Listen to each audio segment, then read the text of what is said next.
Hello dear students, welcome. तो भाई देखिए, जो हमारा कोर्स है इंजीनियरिंग सर्विस प्रीलिमिनरी का जनरल स्टडी मॉड्यूल,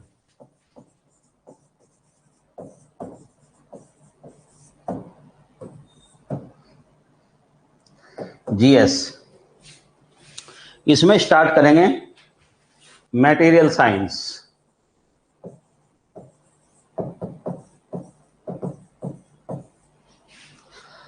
तो भाई इसमें मैं आपको जैसे कि 3 टॉपिक कराऊंगा, engineering mathematics, general aptitude as well as material science. तो मटेरियल साइंस के बारे में पहले थोड़ा सा आपको बता देते हैं जरा। जहां तक बात है, देखिए ये चीजें तो आप जानते ही हो।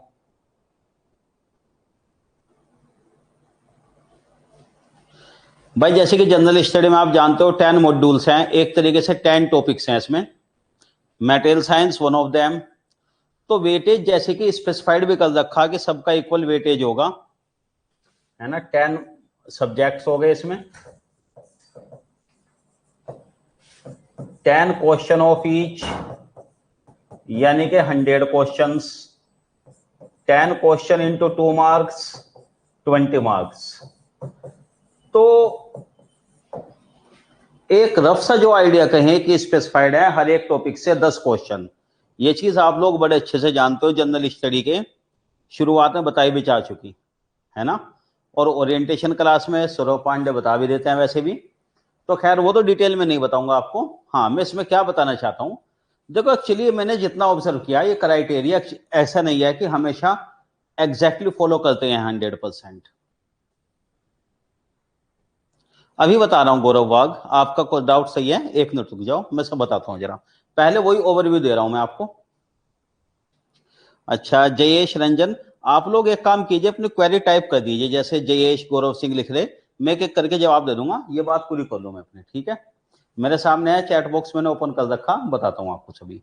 सुनिए भाई जरा, 2 मार्क्स, ये 20 मार्क्स का हो गया। तो ये criteria hard and fast follow नहीं होता, कई बार क्वेश्चन ज्यादा भी आ जाते हैं। मतलब मटेरियल साइंस के अगर मैं आपको कहूं रफली, ऐसा जरूरी नहीं है कि 10 क्वेश्चन ही आते हैं। इसमें से क्वेश्चन क्या होता है, कभी 12 क्वेश्चन तक भी आ जाते हैं। मतलब 10 से थोड़ा ज्यादा क्वेश्चन भी आ जाते हैं इसके, तो थोड़ा बहुत वेरिएशन भी हो ही जाता है, ठीक है। अच्छा, ये तो हो गई बात वेटेज की। अब इसके बारे में थोड़ा सा और आगे बढ़े, जनरल स्टडी के बारे में। देखिए, हाँ, सबसे पहले मैं जेएस की बात का जवाब दे दूं। देखो मैथ क्वेश्चन में आपका डाउट है, मैं मैथ के अब यूट्यूब पे लाइव सेशन रख लूंगा, आप लोगों के डाउट उसमें डिस्कस कर लेंगे। आपके डाउट मंगा भी लेंगे व्हाट्सएप से भी, और वहां भी लाइव डिस्कशन कर लेंगे, ठीक है भाई। तो वो बेफिक्र रहिए, ऐसा नहीं है कि अगर कोई टॉपिक हमने पूरा कर दिया, हालांकि नए स्टूडेंट बहुत जुड़ रहे हैं, तो मैथमेटिक्स में रिपीट करूंगा। लाइव क्लासेस मैथमेटिक्स की होंगी, जो नई इनरोल्ड स्टूडेंट्स हैं उनके लिए बैच के अकॉर्डिंग। मैथ एक बार करा चुके, इसका मतलब ये नहीं है कि आपको वो रिकॉर्डिंग करना है नई ज्वाइनिंग को, उनके लिए होगा दोबारा से लाइव। तो वो मैं सेशन रख लेता हूँ। मैंने कहा भी था कि डाउट आएंगे, मुझे कुछ क्वेश्चन और कराने हैं मैथ में, गेट के कुछ क्वेश्चन और कराऊंगा मैंने कुछ क्वेश्चन और बनाए। अभी टेस्ट सीरीज भी बना दी मैथ की मैंने, 9 जुलाई को मैथ का टेस्ट है, टेस्ट भी आप दो, वो भी डिस्कशन करेंगे। अच्छा, अब इसमें गौरव वाघ ईसी या ई पार्ट क्यों लिखा है, मैं आपको बता देता हूं। देखो ये जो मटेरियल साइंस है जनरल स्टडी का, मटेरियल साइंस जनरल स्टडी वाला पार्ट,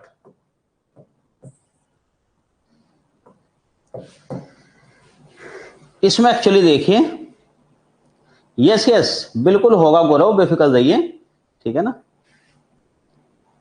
यूट्यूब किस नाम से, आरएम में बता देता हूं, ये इंजीनियर जोन के नाम से रहेगा हमारा चैनल जो है।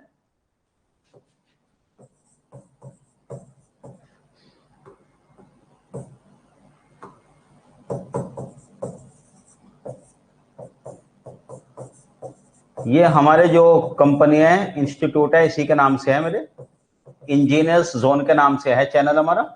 सब्सक्राइब भी कर लें आप, उसमें बताऊंगा मैं आपको। अभी एक्चुअली क्या था, जैसे मैथ की क्लास हुई थी लास्ट की, मैंने पेन टैप पे ली थी वैसे भी, तो मैंने आपसे कहा भी था जरा, क्योंकि मुझे शिफ्टिंग करना था अपना घर, स्टूडियो दोबारा बनाया थोड़ा सा और सही करके, लाइटनिंग वगैरह इसमें प्रॉपर और कर लें। तो भाई जैसे कि आज से ही मतलब क्लास मैंने बोर्ड पे शुरू की है, तो इसलिए मैं वेट कर रहा था कि यूट्यूब सेशन वगैरह जब कराएं, जब डिजिटल बोर्ड पे आ जाए वापस, ठीक है ना। अच्छा, मैथमेटिक्स करना चाहो आप रिकॉर्डेड कर लो, वैसे लाइव तो होगा ही, वो अलग बात है भुवन, ठीक है ना। हाँ, यहां से स्टार्ट कर लो, बिल्कुल। देखो हर एक सब्जेक्ट अपने आप में बिल्कुल इंडिपेंडेंट है, जनरल स्टडी का कोई इंटर रिलेशन नहीं, आप कहीं से भी वैसे शुरू कर सकते हो लाइव क्लास। चलो भाई जरा इसका वो बता दूं मैं आपको इस तक फ्रेमवर्क के बारे में। देखिए मटेरियल साइंस जीएस जो है इसको दो पार्ट में मैं ब्रेक कर रहा हूं, जनरल स्टडी वाला।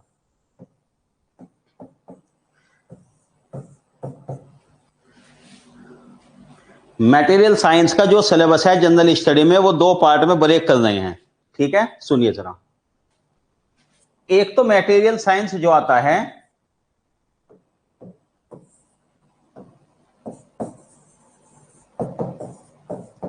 इलेक्ट्रिकल और ईसी के टेक्निकल में है, ये किस नाम से है,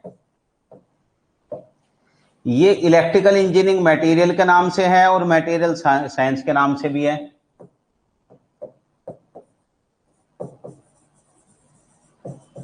इलेक्ट्रिकल इंजीनियरिंग मटेरियल या मटेरियल साइंस के नाम से है ईसीईई के इंजीनियरिंग सर्विस में। ये एक्चुअली टेक्निकल में भी आता है, एक सब्जेक्ट है ना। नोट्स अभी आप बना लो, ठीक है। कृष्णा में जवाब देता हूं इसके बाद आपको। और देखिए एक्चुअली जल्दी ही अब क्योंकि स्टूडियो दोबारा सेटअप हो गया, मैंने इसमें कहा है कि सॉफ्टवेयर के लिए, क्योंकि एक्चुअली जो सॉफ्टवेयर आ रहे हैं उनमें प्रिंट आउट सही से नहीं आता पीडीएफ का, इसमें सॉफ्टवेयर में बदलवा रहा हूं, कोशिश करेंगे आपको पीडीएफ भी दे दें। अभी आप लेकिन बनाना शुरू कर लो नोट्स, हो सकता है उस काम में 2-3 दिन लग जाएं उसके बाद, अभी तो लेकिन जल्दी ही भी है कि आपको पीडीएफ भी अवेलेबल कराएंगे हम इसमें। अभी जो सॉफ्टवेयर है इसमें पीडीएफ मैंने देखे तो वो सही नहीं आ रहे, कुछ कटवट जाता है एक्चुअली। कोशिश तो करेंगे प्रोवाइड करने की, जरा इसको अपडेट कराना सॉफ्टवेयर को। अभी क्योंकि स्टूडियो सेटअप भी हुआ, टाइम नहीं मिल पा रहा था मुझे, ठीक है। हाँ भाई देखो एक्चुअली ये टेक्निकल वाला दूसरा मटेरियल साइंस का पार्ट इसमें कौन सा है, ये मटेरियल साइंस होता है मैकेनिकल में,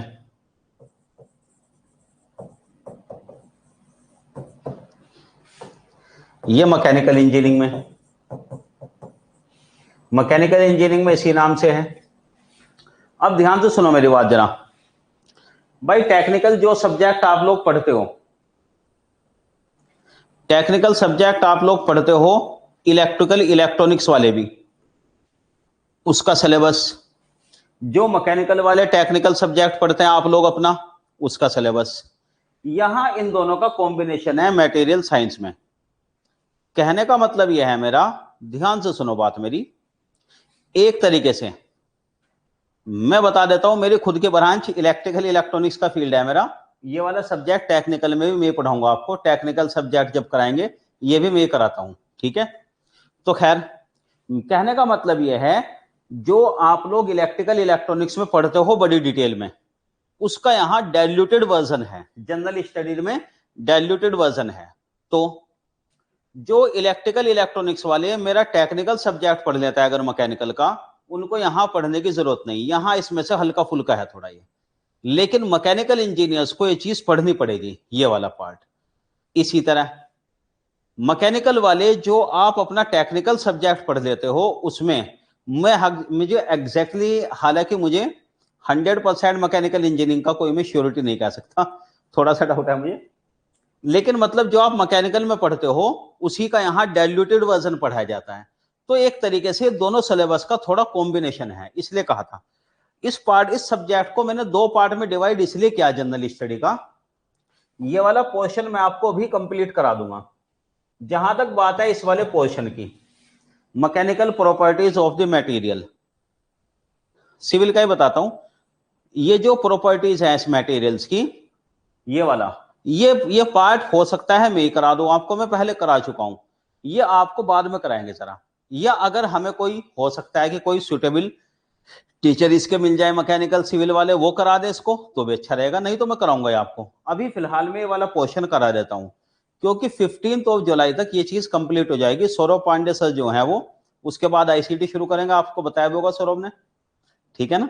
तो इसलिए कहा था अभी ये वाला पोर्शन में करा दूंगा ये भी, लेकिन पढ़ना आपको सभी है। अच्छा एक मिनट आपकी क्वेरी देख लूं, टेक्निकल पोर्शन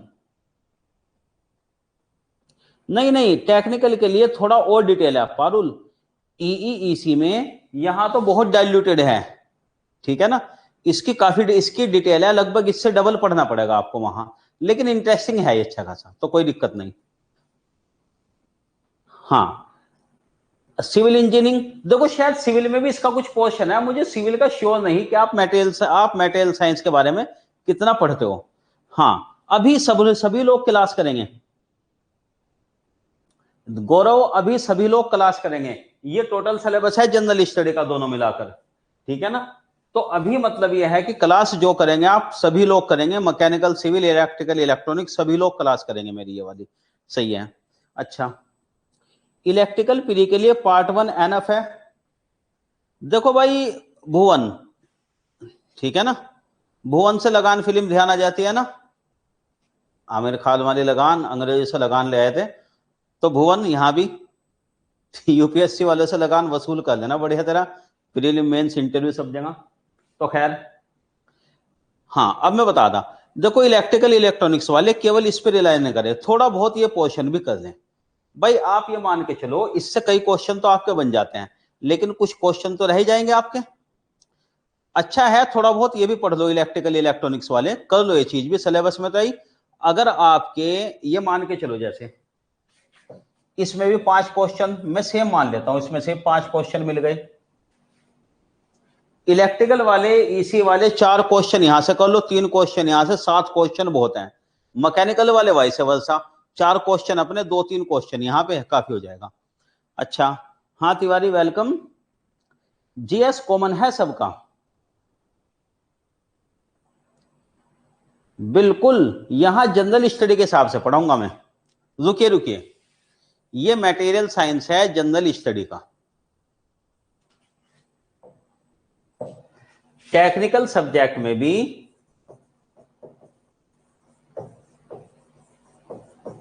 टेक्निकल पेपर, ये तो है पेपर 1, टेक्निकल पेपर 2 जो होता है, इसमें भी मटेरियल्स है, वो जरा डिटेल है, आपको दोनों पढ़ने पड़ेंगे। ये वाला डिटेल है, ये मैं बाद में कराऊंगा आपको इलेक्ट्रिकल इलेक्ट्रॉनिक्स वाले के लिए। अभी ये सिलेबस जो है सभी लोगों को पढ़ना है, तो भाई ध्यान से सुनो, सभी इलेक्ट्रिकल इलेक्ट्रॉनिक्स, मैकेनिकल, सिविल या बाकी अलग ब्रांचेस के भी जो लोग ईएस देने में इंटरेस्टेड है, जैसे कई बार कंप्यूटर साइंस के इंस्ट्रूमेंटेशन वाले भी दे देते हैं इलेक्ट्रॉनिक्स से, इलेक्ट्रिकल से, they are also welcome. Production वाले मैकेनिकल से देते हैं वो भी, तो सभी के लिए। हाँ, अब बताओ सिलेबस के बारे में बात क्लियर हुई तो मैं स्टार्ट करूं पढ़ाना अब, ठीक है ना। ओवरव्यू अगर ये चीज क्लियर है, कोई डाउट है तो बताइए, ठीक है भाइयों। हाउ मेनी डेज, इसमें लगभग ये मान लो आप कि इसमें क्लास जो लेगी इस वाले पोर्शन में, इसमें अराउंड 18 आवर्स लग जाएंगे, 16 to 18 आवर्स इस वाले पोर्शन में। इस वाले पोर्शन में भी लगभग ऐसे ही, लगभग सेम सा ही टाइम लगता है। मैंने जो पहले कराया उसके हिसाब से बता रहा हूं, हालांकि हर बार जब हम पढ़ाते हैं तो थोड़ा बहुत और इंप्रूव करने की कोशिश करते हैं, कई बार घंटे थोड़े से बढ़ भी जाते हैं, कई बार कम भी हो जाते हैं, तो लगभग इतना ये वाला है। तो भाई टोटल जो ये मान के चलिए आप 32 to 34 आवर्स का हम पढ़ेंगे, पीवाईक्यू के साथ सब कुछ। पीवाईक्यू भी आपको करा देंगे, बेफिक्र रहिए, पीवाईक्यू में क्या दिक्कत है।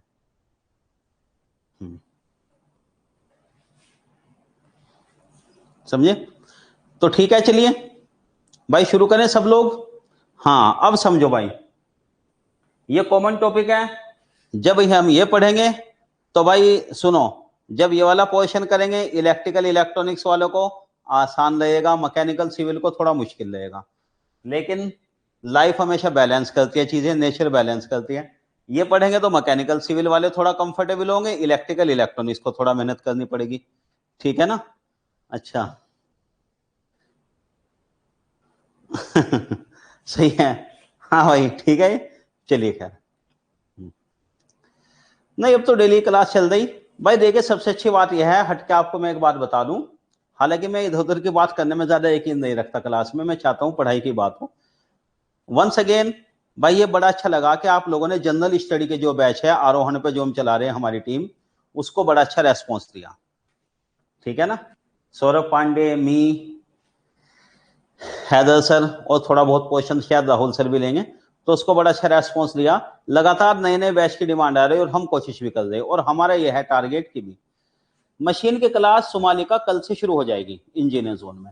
एक्चुअली स्टूडियो आज ही सेटअप हुआ है, मैं चाह रहा था डिजिटल बोर्ड पे ही क्लास हो मशीन की, तो कल मॉर्निंग से क्लास रिज्यूम हो रही है मशीन की भी, घबराइए नहीं आप, ठीक है ना।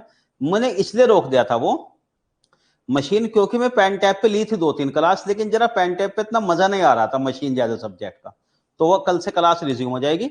स्टूडियो भी तो शुरू किया, बिल्कुल सेटअप हो गया फाइनल। चलिए भाई, तो भाई हम शुरू करते हैं यहां से। Magnetic properties of material.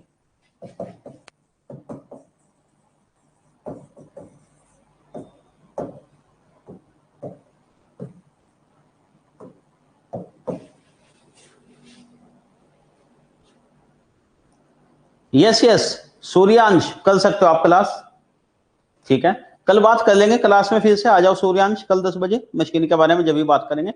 चलिए भाई, मैग्नेटिक मटेरियल, हाँ अब सुनो जरा तरीका। देखिए यहां जो हम डिस्कस कर रहे हैं ये मैग्नेटिक मटेरियल, क्योंकि जनरल स्टडी का पोर्शन है अब, और इसमें सिविल मैकेनिकल वाले भी, तो बहुत ज्यादा डेप्थ में बिल्कुल नहीं जाऊंगा मैं, जितना जनरल स्टडी लेवल के क्वेश्चन आए उसी हिसाब से बताऊंगा। तो भाई इलेक्ट्रिकल इलेक्ट्रॉनिक्स वाले थोड़ा पेशेंस रखें, हर सवाल का जवाब यहां नहीं मिलेगा टेक्निकल, वो आपके टेक्निकल सब्जेक्ट में डिटेल में पढ़ेंगे, यहां थोड़ा सा अपर लेवल का ही पढ़ेंगे हम, सही है। तो भाई इलेक्ट्रिकल इलेक्ट्रॉनिक्स वाले ध्यान रखें, इसमें आपके लिए डिटेल में जो होता है वो टेक्निकल सब्जेक्ट में होगा। चलिए जरा, और सिविल मैकेनिकल वालों को भी मैं कहना चाहूंगा, ऐसा मत समझे मटेरियल साइंस को कि यहां रटने वाली चीज है। मैं आपको सही मायनों में बताऊं, ये मटेरियल साइंस के बारे में इतना मिसकंसेप्शन था इस सब्जेक्ट को, when I was teaching in A premium institute engineer zone के फाउंडेशन से पहले, 2006 की बात है, सबसे बड़ा इंस्टीट्यूट माना जाता है, आप जानते हो उसका नाम मैं लेना नहीं चाह रहा यहाँ पे। तो वहां पे मैंने सब्जेक्ट इसीलिए लिया था क्योंकि इसके बारे में स्टूडेंट में मिसकंसेप्शन था कि रटना पड़ता है, थियोरिटिकल है, मजा नहीं आता, जबकि ऐसा नहीं है, कंसेप्चुअल सब्जेक्ट है। तो भाई थोड़ा सा कंसेप्ट रिवाइज कर ले 12th लेवल के भी, उसके बाद से आपको भी अच्छा लगेगा सब्जेक्ट ये। चलिए जरा अब चलते हैं इसमें। देखो जैसे कि हम सब कहते हैं electric dipole,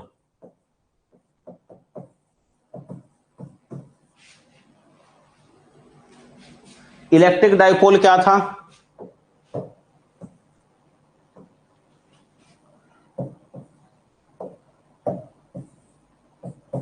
minus Q plus Q, ये डिस्टेंस डी। इलेक्ट्रिक डाइपोल होता था 2 equal as opposite charges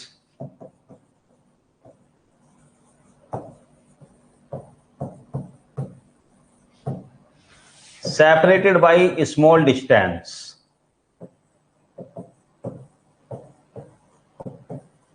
d। बिल्कुल बेसिक से है आरएम, मैं बताता रहा हूं, बेफिक्र रहिए, मैं जानता हूं अच्छी तरह कि आप लोगों के कितना 12th की चीजें ध्यान होंगी, बिल्कुल बेसिक से होगा, बेफिक्र रहो आप, देखते जाओ। 2 equal and opposite charge separated by small distance d, ये होता है डाइपोल। डाइपोल का मतलब जिसके 2 पोल हों, एक माइनस क्यू और एक प्लस क्यू, ये वाला इलेक्ट्रिक डाइपोल मूवमेंट।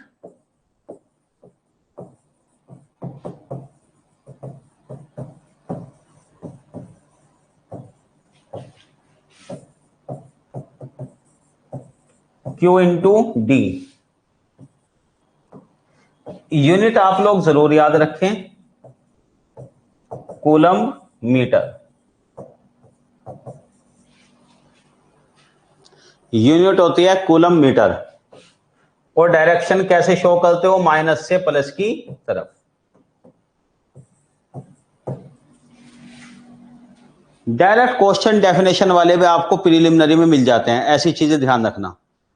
हाँ भाई ध्यान आया, सिविल मैकेनिकल से पूछ रहा हूं खास तौर से। इलेक्ट्रिक डाइपोल यानी जहां 2 पोल हों, एक माइनस क्यू एक प्लस क्यू। अगला मामला आएगा मैग्नेटिक डाइपोल का।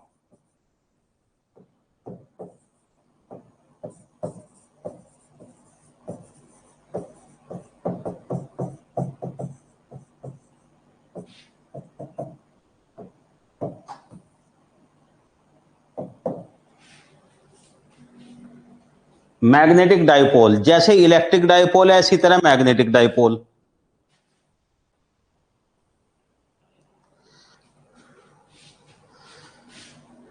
देखो जैसे कि बार मैग्नेट आप स्टडी करते हैं, बार मैग्नेट, जो मैग्नेट आप यूज करते हैं, बचपन में जरूर खेले होंगे इससे।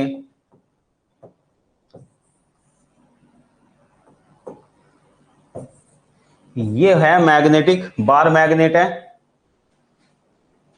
एक छोटा सा मैग्नेट जिससे बचपन में खेलते भी थे, वही। ये भी मैग्नेटिक डाइपोल है। यहां दो पोल हैं, N, north N and S pole.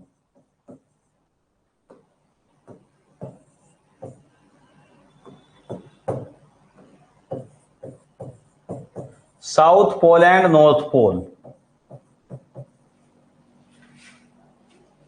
North and south पोल।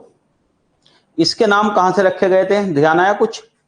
अगर एक मैग्नेट को फ्री छोड़ दो यहां, तो अर्थ की मैग्नेटिक फील्ड के वजह से इसके pole north and south direction में जाते हैं।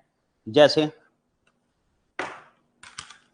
ये मैग्नेट है, जैसे दोनों, कैलकुलेटर को मैग्नेट मान लो।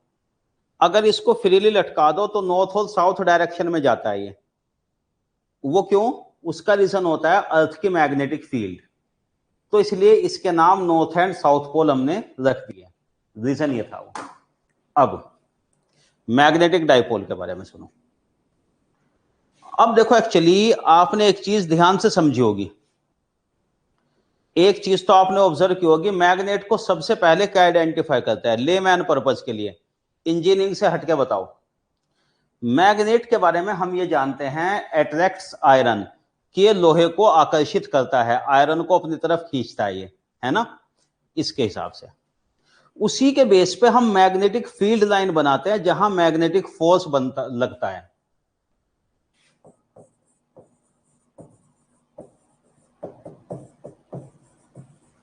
मैग्नेटिक फोर्स और magnetic field lines,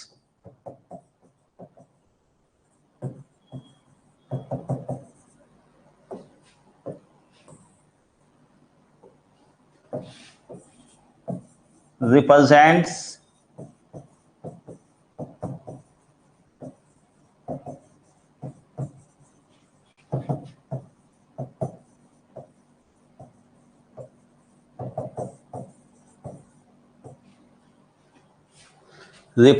the direction of magnetic force।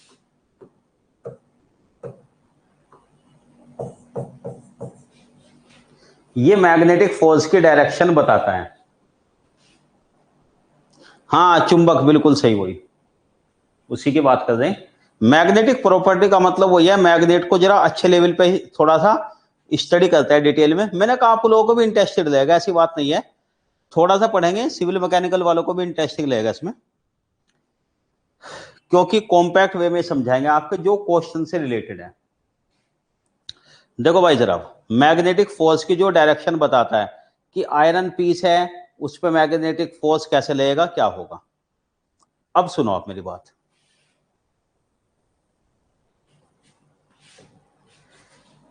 जैसे कि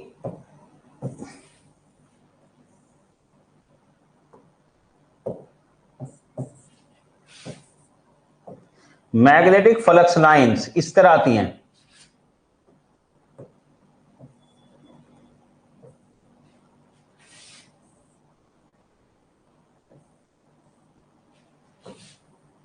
आपने सुना होगा लाइंस होती हैं नॉर्थ पोल से साउथ पोल की तरफ। बिल्कुल सही, बात तो सही है, लेकिन अधूरी है।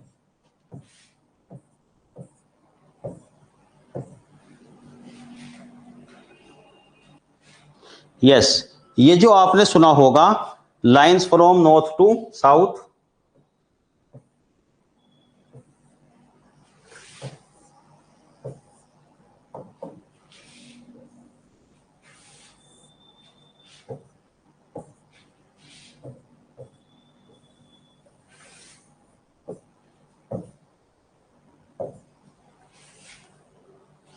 ये हो गई मैग्नेटिक फील्ड लाइन। बिल्कुल सही सुना आपने, नॉर्थ टू साउथ, लेकिन अधूरी बात है ये।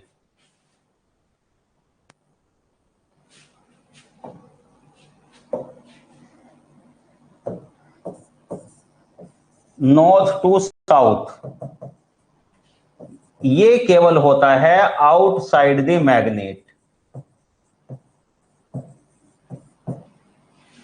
ये होता है मैग्नेट के बाहर, आउटसाइड। अब लाइन को जरा कंप्लीट करो। देखिए अब इलेक्ट्रोमैग्नेटिक्स में ये चीज हम मैथमेटिकली भी प्रूव करते हैं कि लाइन जो है ये क्लोज्ड होती हैं कर्ल और डाइवर्जेंस से। वो चीज मेरी, लेकिन मैं यहां नहीं बता रहा हूं, मतलब प्रूफ होता है मैथमेटिकली इसका, लेकिन वो चीज यहां नहीं बता रहा हूं मैं कैसे।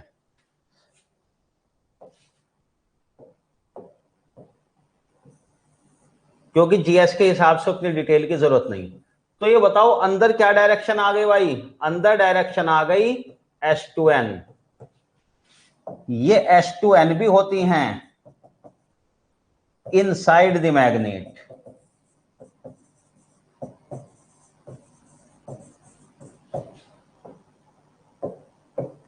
अब ये बताइए आप, ये पर्सन X है, ये पर्सन Y है, ठीक है ना? देखो अगर आप इससे पूछो जो पर्सन बाहर है मैग्नेट के,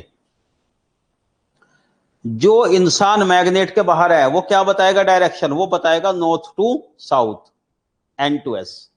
लेकिन जो पर्सन अंदर है वो क्या बताएगा? S2N।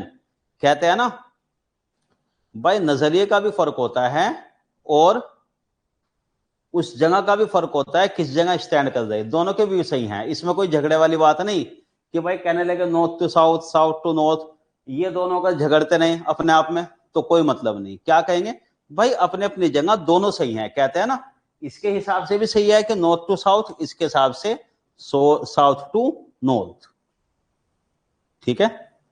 यस, पर्सपेक्टिव मैटर करता है भाई इसमें। अब चलो आगे।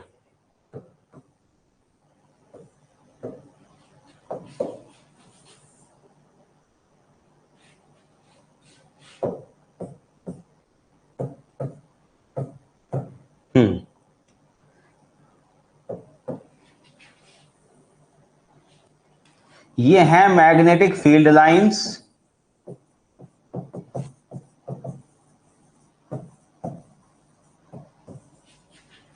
और मैग्नेटिक फ्लक्स लाइंस। इसी को कहते हैं फ्लक्स लाइंस भी। ये जो वर्ड इंट्रोड्यूस किया फ्लक्स, इसका मीनिंग देखो किस चीज से निकल कर आता है।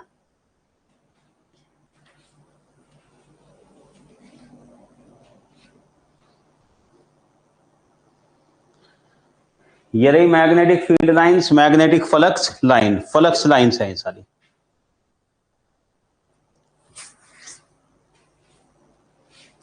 अच्छा, अब ये बताओ आप मुझे,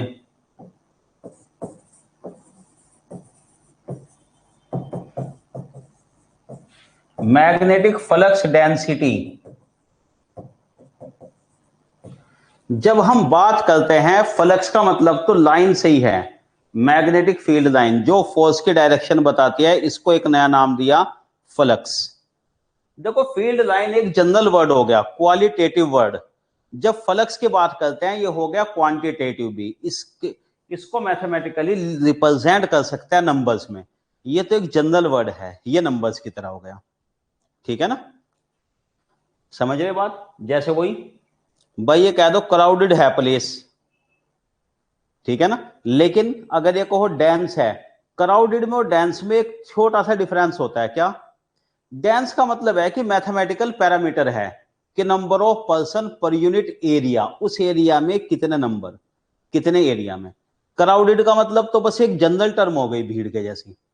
तो वही डिफरेंस होता है फील्ड में और फ्लक्स में। फ्लक्स वर्ड जो है मैथमेटिकली बताता है, ठीक है ना? हाँ, नजदीकी या डेंसिटी, बिल्कुल सही। अब देखो आप इसमें जरा, फ्लक्स डेंसिटी का मतलब ये होता है कि फ्लक्स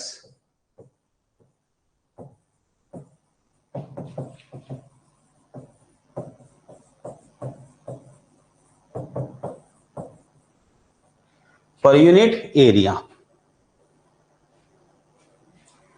डेंसिटी का मतलब हो गया पर यूनिट एरिया। अब डेंसिटी का फिजिकल सिग्निफिकेंस पे आप समझ लो फ्लक्स या फ्लक्स डेंसिटी का।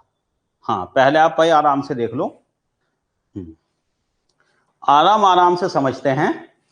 थोड़ा ही सिलेबस है, इसमें ज्यादा टाइम लगना नहीं है, और अगर एक आध घंटा फालतू भी लग जाए, ओवरऑल 2 घंटे भी, तो कोई ऐसी दिक्कत नहीं, समझ में आना चाहिए चल तो।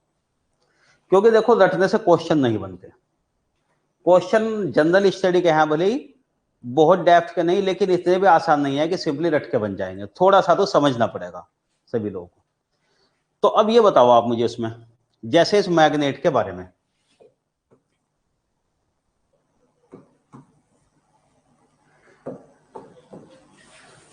अब दो लोकेशन पे देखो आप, मैं एक एरिया रिप्रेजेंट कर रहा हूं यहां पे, ये वाला एरिया, ये पॉइंट नंबर 1, बल्कि ए भी लिख देता हूं मैं। ये सेम एरिया है, दो पॉइंट पे कंसिडर करो। इसमें देखो मैं बता रहा हूं जनरली 2 घंटे की रहेगी। अगर किस दिन टॉपिक की कंटिन्यूएशन में अलग बात है, 2 से 2.5 घंटे कर दें, वरना 2 घंटे की कोशिश करेंगे इसमें। मैं समझ रहा हूं ये थियोरेटिकल है, ठीक है ना, अराउंड 10 डेज।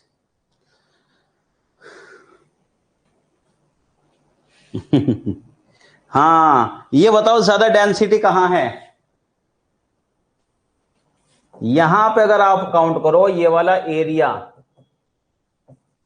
सेम एरिया, ये वाला एरिया, ये बताइए ज्यादा डेंसिटी कहां है? Yes, more density of flux than that of B, बिल्कुल सही।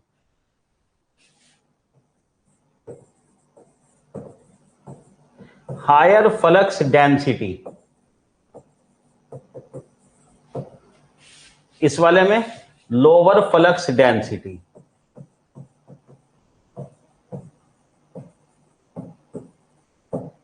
यहां पर कम फ्लक्स डेंसिटी है ए पे, ज्यादा फ्लक्स डेंसिटी। ये भी कह सकते हो आप ए पर 4 लाइंस पर यूनिट एरिया, जबकि बी पर केवल 2 लाइंस पर यूनिट एरिया।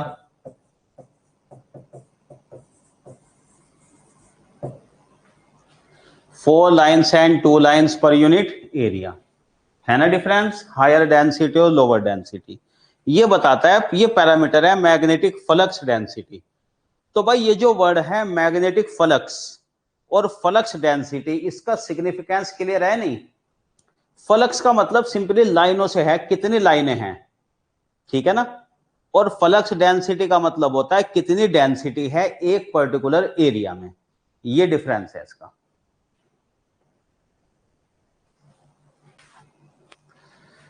चलो जरा अब इस बात को आगे और हाईलाइट करेंगे।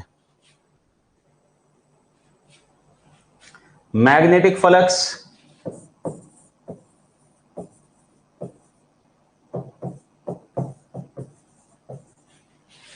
इसका मतलब ये है नंबर ऑफ फ्लक्स लाइंस या field lines, number of lines, इसे लिखते हैं फाई। यूनिट है इसकी वेबर। बाय यूनिट भी आप लोग ध्यान से रखना, अगेन आई एम इंजिस्टिंग। देखो इलेक्ट्रिकल इलेक्ट्रॉनिक्स में तो ये चीज रोज का काम है, इलेक्ट्रिकल में तो खास तौर से बहुत यूज होती हैं, तो भाई उन लोगों को तो यूनिट याद रह जाती है। सिविल मैकेनिकल वाले आप लोग क्योंकि भाई ये अपनी इंजीनियरिंग में तो यूज करते नहीं, फर्स्ट ईयर के बाद या 12th क्लास के बाद पहली बार ही शायद आप पढ़ भी रहे होंगे, तो यूनिट भूल जाते हैं। यूनिट का भी ध्यान रखना, क्योंकि कई बार क्वेश्चन यूनिट की मैचिंग का भी आ जाता है। तो फ्लक्स की यूनिट क्या होती है? Weber, weber.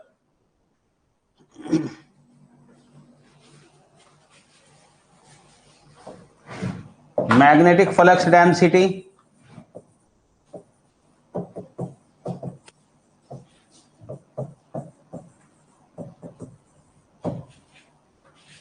इसे लिखते हैं B, flux per unit area.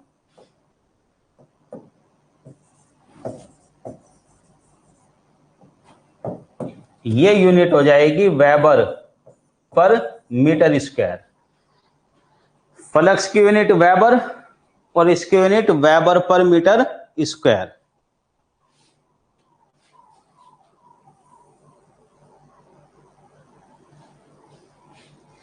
Area यानी मीटर स्क्वायर के हिसाब से, वेबर पर मीटर स्क्वायर। इस यूनिट को फ्लक्स डेंसिटी की एक और चीज कहते हैं, जो आपने कॉमनली सुना होगा, बहुत कॉमनली, टेस्ला। टेस्ला के नाम से खैर कंपनी भी एलन मस्क की, न्यूज सुनने में आती रहती है, और टेस्ला की कार भी आ रही। चलो भाई, hopefully I wish you all the best कि टेस्ला की कार भी चलाओ आप, ठीक है। तो खैर देखिए, ये है टेस्ला यूनिट इसका,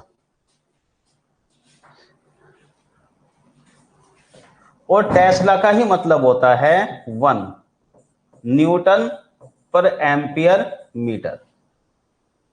इसके इक्वल ही होता है एमकेएस यूनिट में, न्यूटन एम्पियर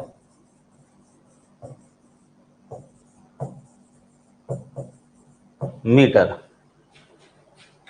ये स्टैंडर्ड यूनिट से ऐसे रिलेटेड है।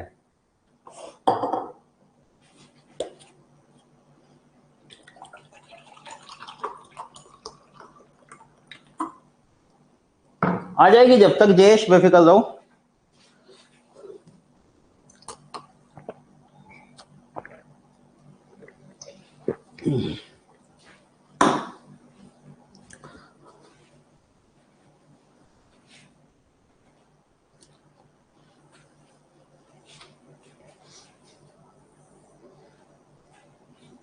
ठीक है ना, आ जाएगी जब तक, बेफिक्र रहिए, इंडिया में भी आ जाएगी। दिमाग की ताकत से क्या नहीं हो सकता। टेस्ला क्या पता नहीं क्या क्या खरीद लो।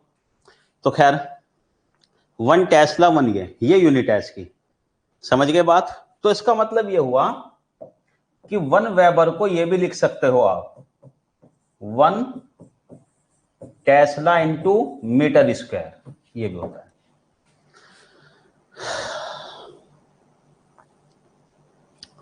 चलो खैर भाई, अब हम चलते हैं इससे आगे।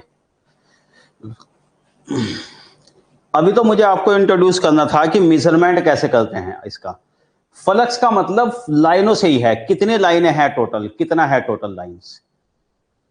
इंटेंसिटी, डेंसिटी, फ्लक्स डेंसिटी के लिए पर यूनिट स्क्वायर, ये स्टैंडर्ड यूनिट है। यूनिट के बारे में थोड़ा ध्यान रखना, वैसे बहुत ज्यादा यूनिट भी नहीं है, आपके आराम से याद हो भी जाएंगी चीजें जब हम चलेंगे आगे। तो भाई चले आगे।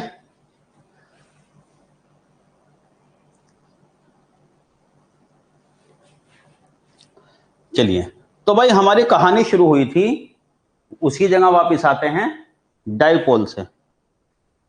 3 वेबर मतलब 3 लाइन या प्रोपोर्शनल टू 3 लाइन, ये कह सकते हो आप। जनरली लाइन ही कह देते हैं, 3 लाइंस, ये हो जाएगा।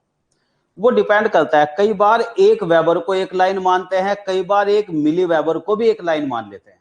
वो डिपेंड करता है लाइंस क्या मान के चल रहे हैं। 1 वेबर को भी 1 लाइन मान सकते हैं, 1 मिली वेबर को भी। वो इंटेंसिटी पे भी डिपेंड करता है, रफली आप ऐसे समझ लो। चलिए जरा,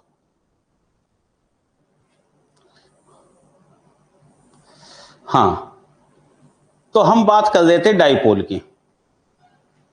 आ जाओ फिर से, प्रोपोर्शनल ज्यादा सही रहेगा।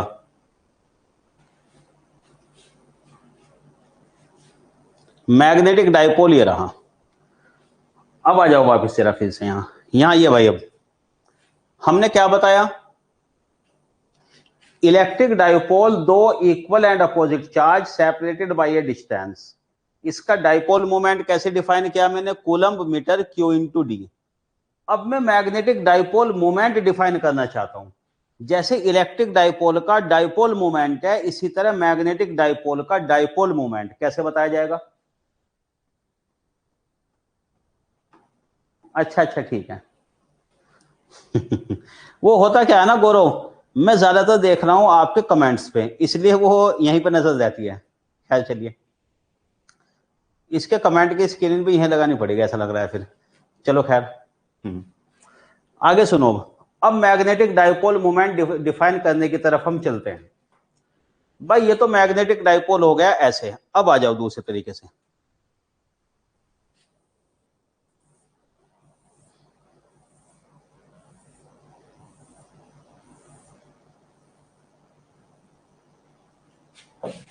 सुनिए जरा।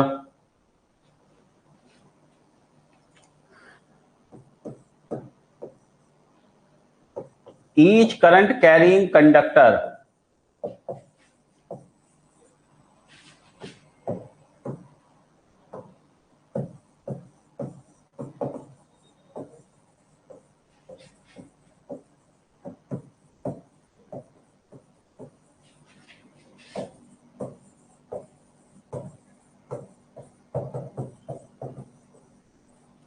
produces a magnetic field surrounding it।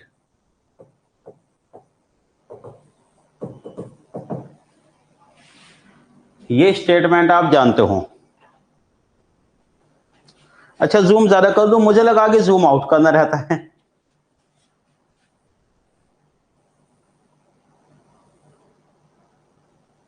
हाँ भाई ठीक है, जूम लेवल बताओ, या और बड़ा लिखना है थोड़ा।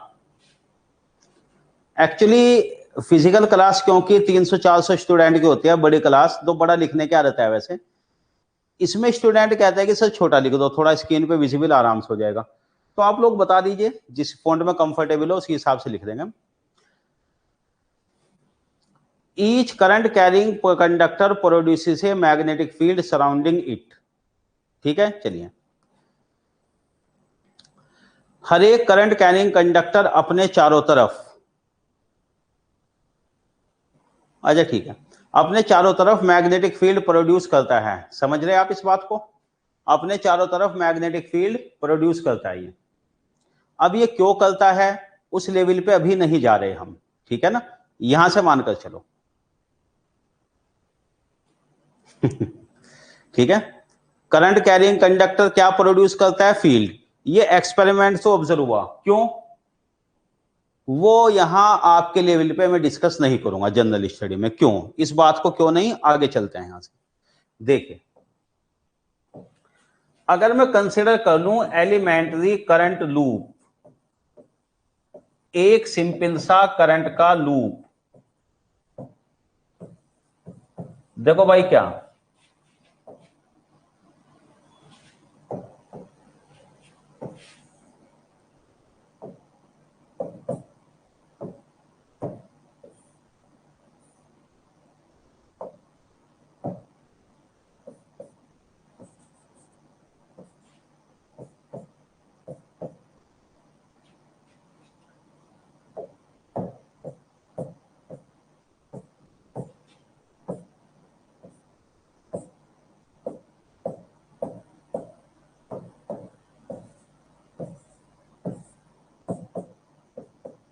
ये करंट फ्लो हो रही,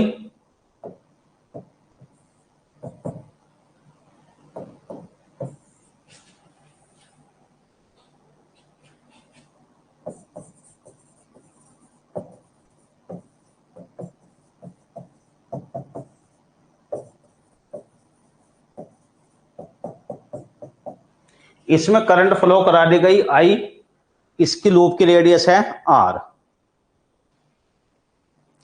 एलिमेंट्री लूप केवल एक लूप ऐसे सिंपल सा।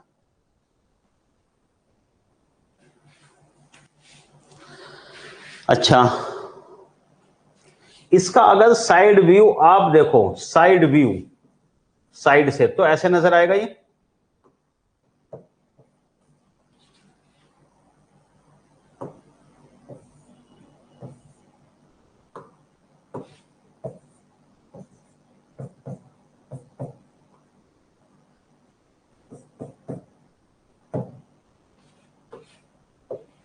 ये इसका है साइड व्यू। मैकेनिकल वाले तो एक मिनट में समझ जाएंगे। ये है फ्रंट व्यू, सामने से देखने से कैसे लगेगा लूप। ये जब आप इसको साइड से देखेंगे कैसे लगेगा। ये वाला है साइड से व्यू, मैंने दोनों बना दिए।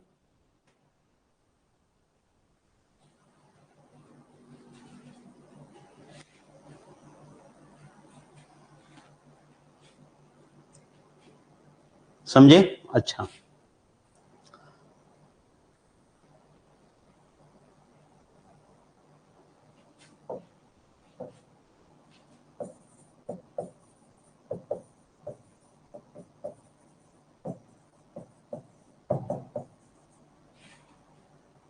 Axis of the loop.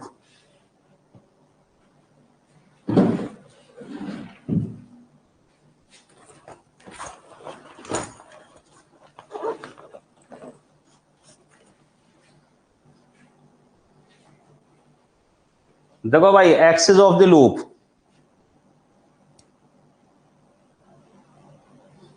ये रहा लूप नजर आ रहा है, सर्कल केवल ये।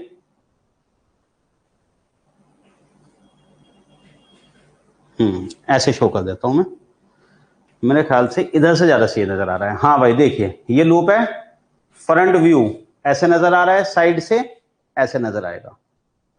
अब देखो एक्सिस क्या होती है, ध्यान से देखना जरा आप 3D में। एक्सिस ये होगी, इसके perpendicular passing through the centre, centre से और परपेंडिकुलर डायरेक्शन में।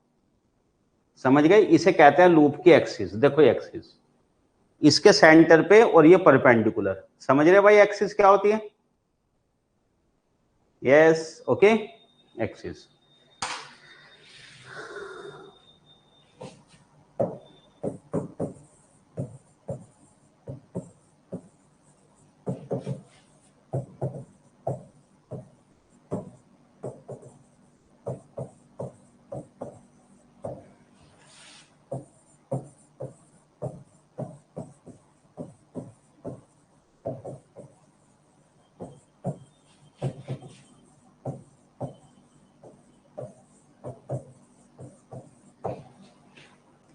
Perpendicular to the area of loop. Axis का मतलब वो वाली line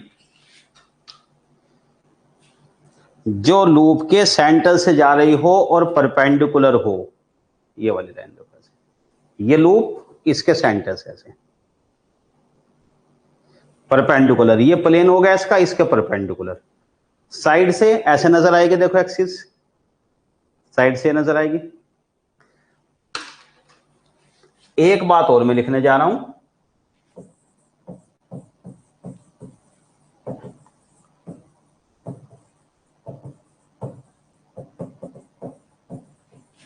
right hand curl rule. समझाऊंगा आपको क्या मतलब है इसका। लास्ट के स्टेटमेंट का मतलब समझाना पड़ेगा। According to right hand curl rule, इसका क्या मतलब है? राइट हैंड कर्ल,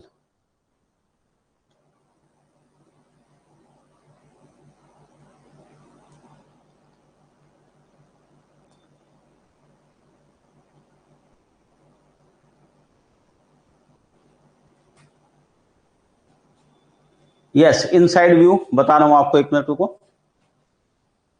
देखिए राइट हैंड कर्ल को समझे जरा। Right hand curl, right hand thumb,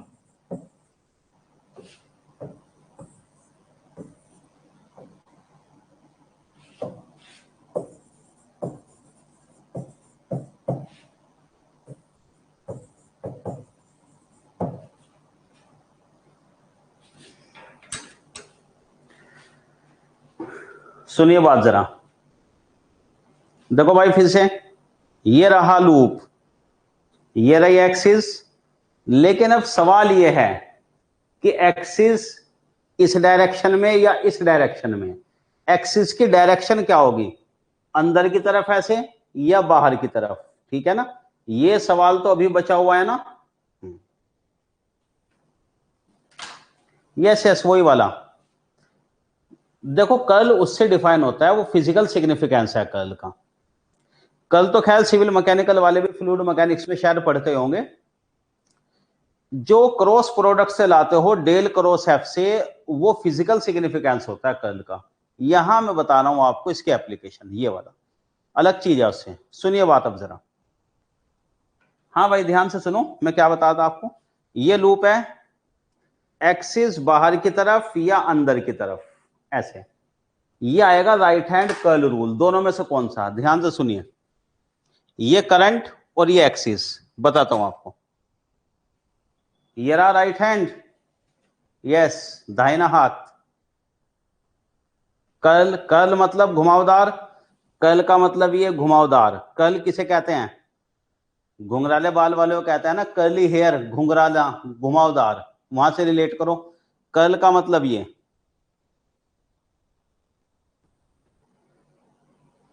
curl मतलब ये हो गया, और ये ऐसे,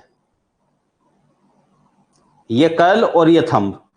अगर करंट कर्ल के डायरेक्शन में घूम रही हो ऐसे, तो थंब के डायरेक्शन में एक्सिस होगा, ये वाला और ये वाला। हाँ ठीक है भुवन, कर्ली हेयर से याद आ गया, मेरे ही बहुत कर्ली थे जब बहुत घने होते थे 20s और 30s में। अब 40 के एज के बाद थोड़ा डेंसिटी कम हो गई, इसलिए कर्ली लगते नहीं। क्या देखें, तो ये तो हो गया कर्ल, करंट, और ये हो गया थंब, ये एक्सिस। जैसे यहां बता रहा हूं मैं, कर्ल ऐसे बनाओ, करंट के डायरेक्शन में कर्ल, सुनो ऐसे, कर्ल, थंब किधर की तरफ आ रहा है? बाहर की तरफ, यानी एक्सिस आउटवर्ड। तो यहां पे जो एक्सिस बनेगी वो किधर बनेगी? बाहर की तरफ।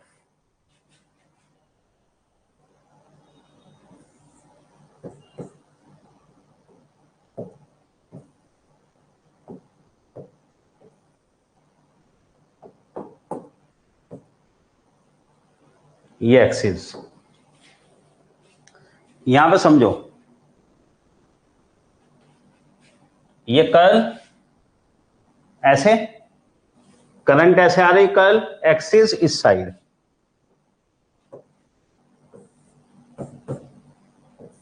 ये वाले एक्सिस, ठीक है ना? ऐसे बना लो, समझ रहे बात को? तो देखो जैसे कि ये लूप, सुनिए देखिए भाई जरा, अगर करंट ऐसे फ्लो हो रही, कर्ल ऐसे घूम रही, करंट एंटी क्लॉकवाइज, तो थंब बाहर की तरफ, एक्सिस, एक्सिस ऐसे आएगी बाहर की तरफ।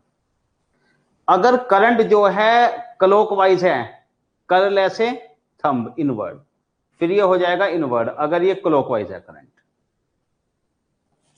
तो इस पे डिपेंड करता है ये हो गई इसकी एक्सिस। अब चलते हैं आगे। तो सबसे पहली बात तो ये एक्सिस को समझना, और ये एक फ्रेम में देख लो जरा, 1 मिनट के लिए चीजें जो मैंने आपको बताई पहली क्लास में, आज थोड़े से बेसिक जान लो। मैग्नेटिक प्रॉपर्टी समझना बहुत आसान रहेगा, थोड़े बहुत बेसिक रिवाइज करने हैं बस ये।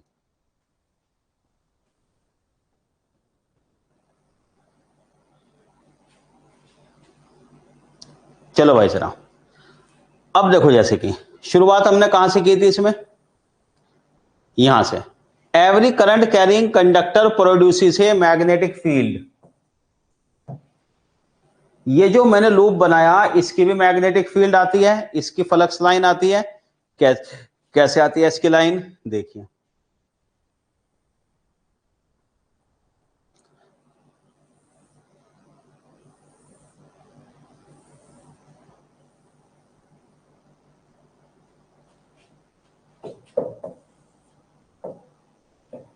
बार मैग्नेट, जो लोहे का मैग्नेट बना बनाया आपको मिलता है, चुंबक, जिससे आप खेलते भी थे बचपन में, हम लोग भी खूब खेलते थे, क्योंकि हमारे टाइम तो मोबाइल थे ही नहीं, अच्छी बात है।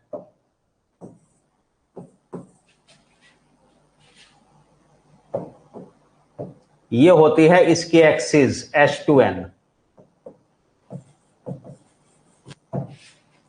बार मैग्नेट की एक्सिस होती है H2N।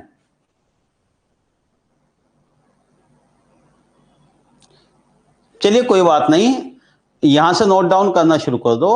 नोट डाउन तो आप दोबारा अभी जल्दी भी कर सकते हो, कोशिश करेंगे थोड़े 2-4 दिन का टाइम दो, पीडीएफ भी आपको मिलना शुरू हो जाए फिर, ठीक है। ये हो गई एक्सिस किसकी, बार मैग्नेट की।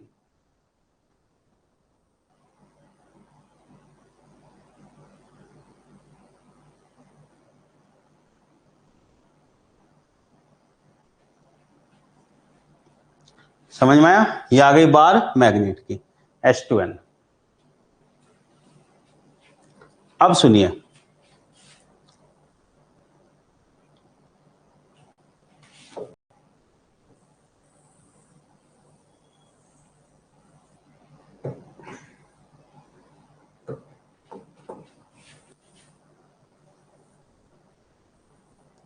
let us see again. Elementary current loop also produce a flux. ये भी अपने आप में फ्लक्स प्रोड्यूस करता है।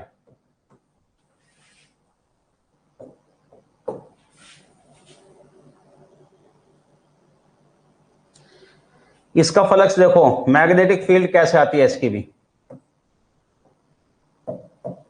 यहां एस पोल, यहां एन पोल। फ्लक्स ध्यान से देखना, फ्लक्स लाइंस,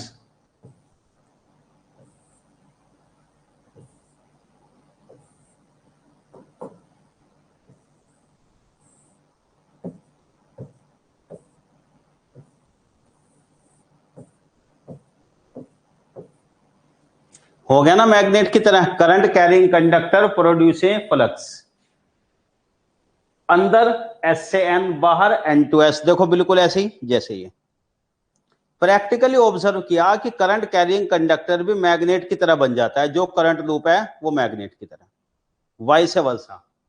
मैग्नेट को भी करंट लूप की तरह मान सकते हैं, वाइस वर्सा आप ऐसे मान लो, तो ये आ गया।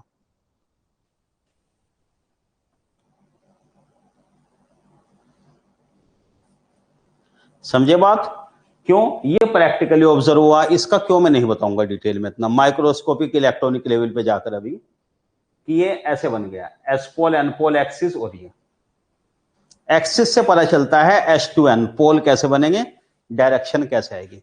मतलब ऑब्जर्व ये किया गया प्रैक्टिकली, अगर आप छोटा सा आयरन का टुकड़ा लें, लोहे का पीस लें, जैसा बिहेवियर इसका आता है बिल्कुल ऐसा ही बिहेवियर इसका, दोनों का बिहेवियर एक सा आता है, तो हम कह सकते हैं कि ये भी मैग्नेट बन जाता है, करंट लूप जो है, ठीक है। अब यहां पे देखो, अब इसमें मैग्नेटिक डाइपोल मोमेंट, अब डिफाइन करता हूं मैं ये वाली टर्म।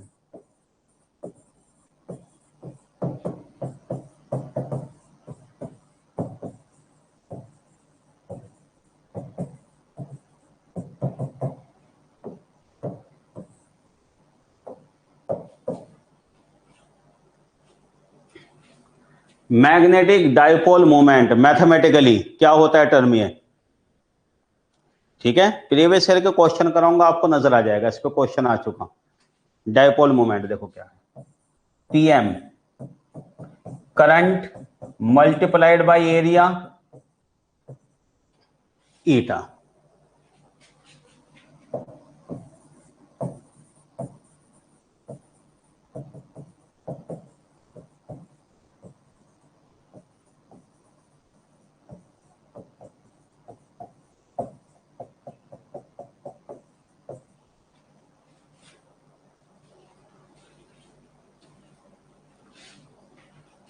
मैग्नेटिक डाइपोल मोमेंट क्या होता है, करंट,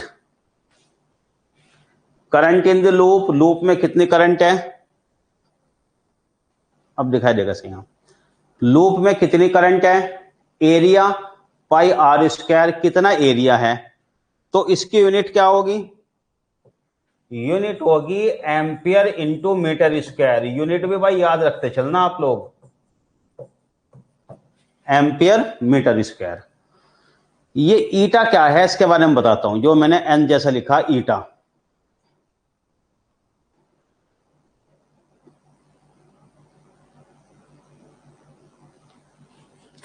ईटा बताता है इसकी डायरेक्शन।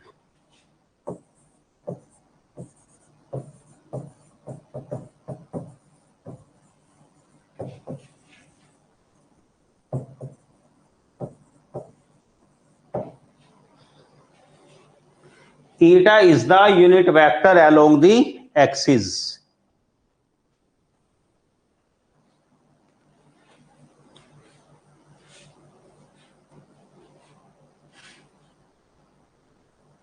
ईटा बताता है यूनिट वेक्टर, इसकी direction, unit vector along the axis.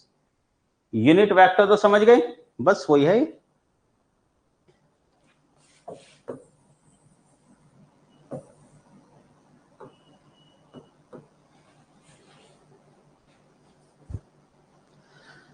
हाँ, खास तौर से सिविल मैकेनिकल वालों के लिए एक बात और बता दूं मैं यहां पे, इससे हटके एक काम की बात और है। देखो, आप लोगों के कई स्टेट में ऐसे एग्जाम आते हैं, जैसे मेरे नजर में एक एग्जाम आया था अभी एमपीपीएससी का, Madhya Pradesh provincial service commission का। एमपीपीएससी ने शायद आईटीआई में प्रिंसिपल ग्रेड की वैकेंसी निकाली थी, प्रिंसिपल वाली वैकेंसी थी ना उस एग्जाम में। उसमें एक टॉपिक है जनरल इंजीनियरिंग। जनरल इंजीनियरिंग में सभी सब्जेक्ट हैं, उसमें भी सिविल मैकेनिकल वालों को इलेक्ट्रिकल और इलेक्ट्रॉनिक्स थोड़ा पढ़ना है। ये चीजें वहां भी काम आ जाती हैं, ये वाली चीज सब जगह है उसमें भी, तो कई ऐसे एग्जाम में भी काम आ जाएगा। यस यस कृष्णा भाई, कर्ल यानी घुमावदार, राइट हैंड कर्ल ये है करंट, जहां ये रही कर्ल। कर्ल का मतलब ये जो हाथ से घुमावदार बनाते हो, ये कर्ल है, ये घूमकर। कर्ल मतलब ये घूमकर जो बनता है, थंब ये रहा, ठीक है ना। तो unit vector along the axis, कहने का मतलब ये है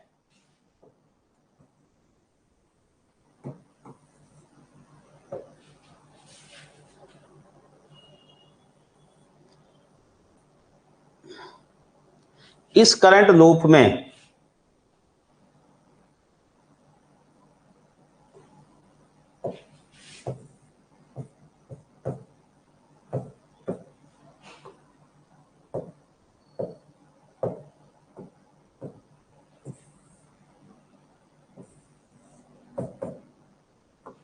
ये डायरेक्शन है एक्सिस की, unit vector perpendicular same direction में।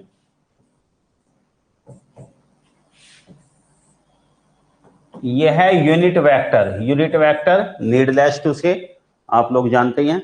हाँ देखो जरा एक मिनट, अच्छा महाराष्ट्र वाले में भी आता है ना। एक्चुअली क्योंकि फोकस ज्यादातर मेरा गेट और ईएस पे रहता है, तो इन एग्जाम को मैं देख नहीं पाया था, लेकिन अभी मैंने नजर रखी थोड़ा सा इस पे। स्टूडेंट पूछते हैं कि सर उसमें सिलेबस में क्या करना है, तो कम से कम वो गाइड तो कर ही दें। अगर चलो क्लास अभी नहीं भी प्रोवाइड कर पा रहे हो उन्हें एग्जाम के लिए, कोशिश करेंगे प्रोवाइड कर दे, टाइम नहीं है लेकिन, तो कम से कम वो तो बता ही दें, है ना। तो ये ईटा, पीएम की डायरेक्शन क्या है, ईटा। पीएम में भी तो ईटा आ रहा है ना। इसका मतलब जो मैग्नेटिक डाइपोल मोमेंट है किसके अलोंग होता है, ये अलोंग दी एक्सिस।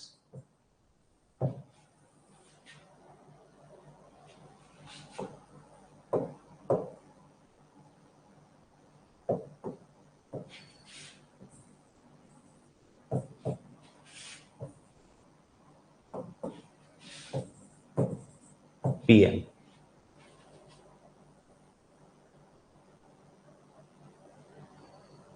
देखो मैग्नेटिक डाइपोल तो एक क्वालिटेटिव वर्ड हो गया। मैग्नेटिक डाइपोल तो एक क्वालिटेटिव, जो खासियत बता रहा है, क्वालिटी बता रहा है कि मैग्नेटिक पोल है एनएस पोल, फ्लक्स है, मैग्नेटिक फील्ड है। डाइपोल मोमेंट उसकी क्वांटिटेटिव टर्म बताता है कितना स्ट्रॉन्ग है।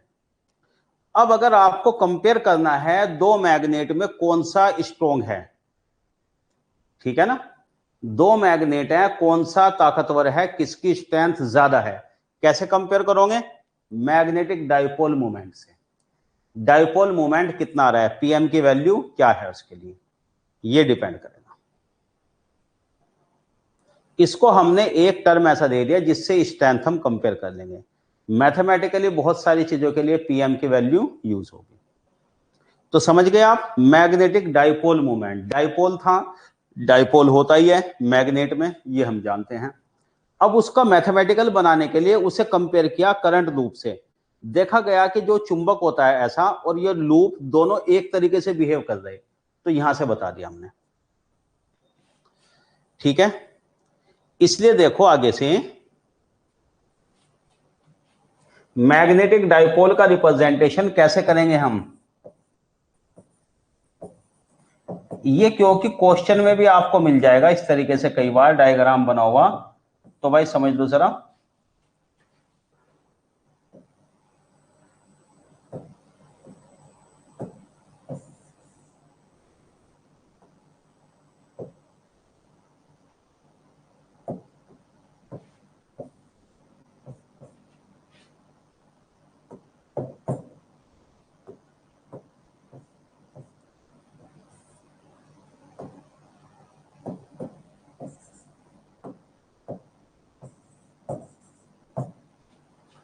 मैग्नेटिक डाइपोल का रिप्रेजेंटेशन ऐसे, या फिर सिंपली एरो के द्वारा, या बस केवल एरो से।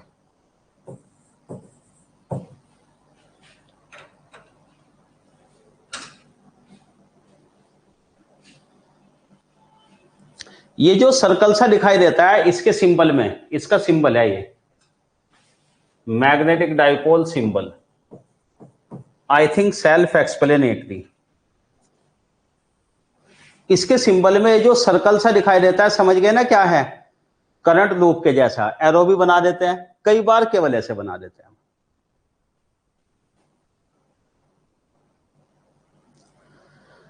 समझ में आई बात?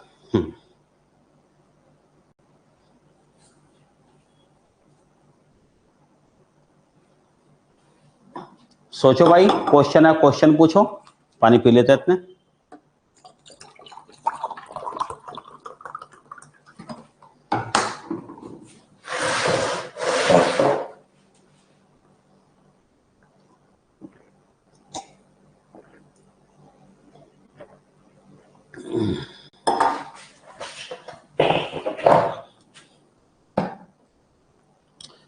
इलेक्ट्रिक डाइपोल के बारे में आपको आगे बताएंगे जब जरूरत पड़ेगी, सिलेबस में आपके जरूरत पड़ेगी, वैसे इंसुलेटिंग मटेरियल में जब बताऊंगा मैं।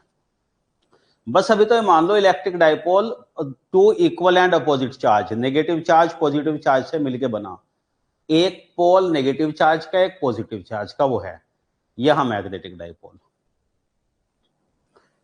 ठीक है ना? ये मैग्नेट का स्ट्रेंथ, वहां भी स्ट्रेंथ ही बताता है वो, यहां भी। हाँ, अब देखो एक्चुअली सवाल क्या है आगे का। सिलेबस के मुताबिक, जनरल स्टडी के क्वेश्चन के मुताबिक बढ़ने के लिए अगला टारगेट हमारा क्या होगा? यहां देखो नेक्स्ट टारगेट क्या है। अब ये तो हम डिफाइन कर चुके हैं। अब सवाल ये होता है कि करंट फ्लो हुई तो मैग्नेट बन गया। दोबारा से जरा इन्हें कंपेयर करो, इन दोनों को।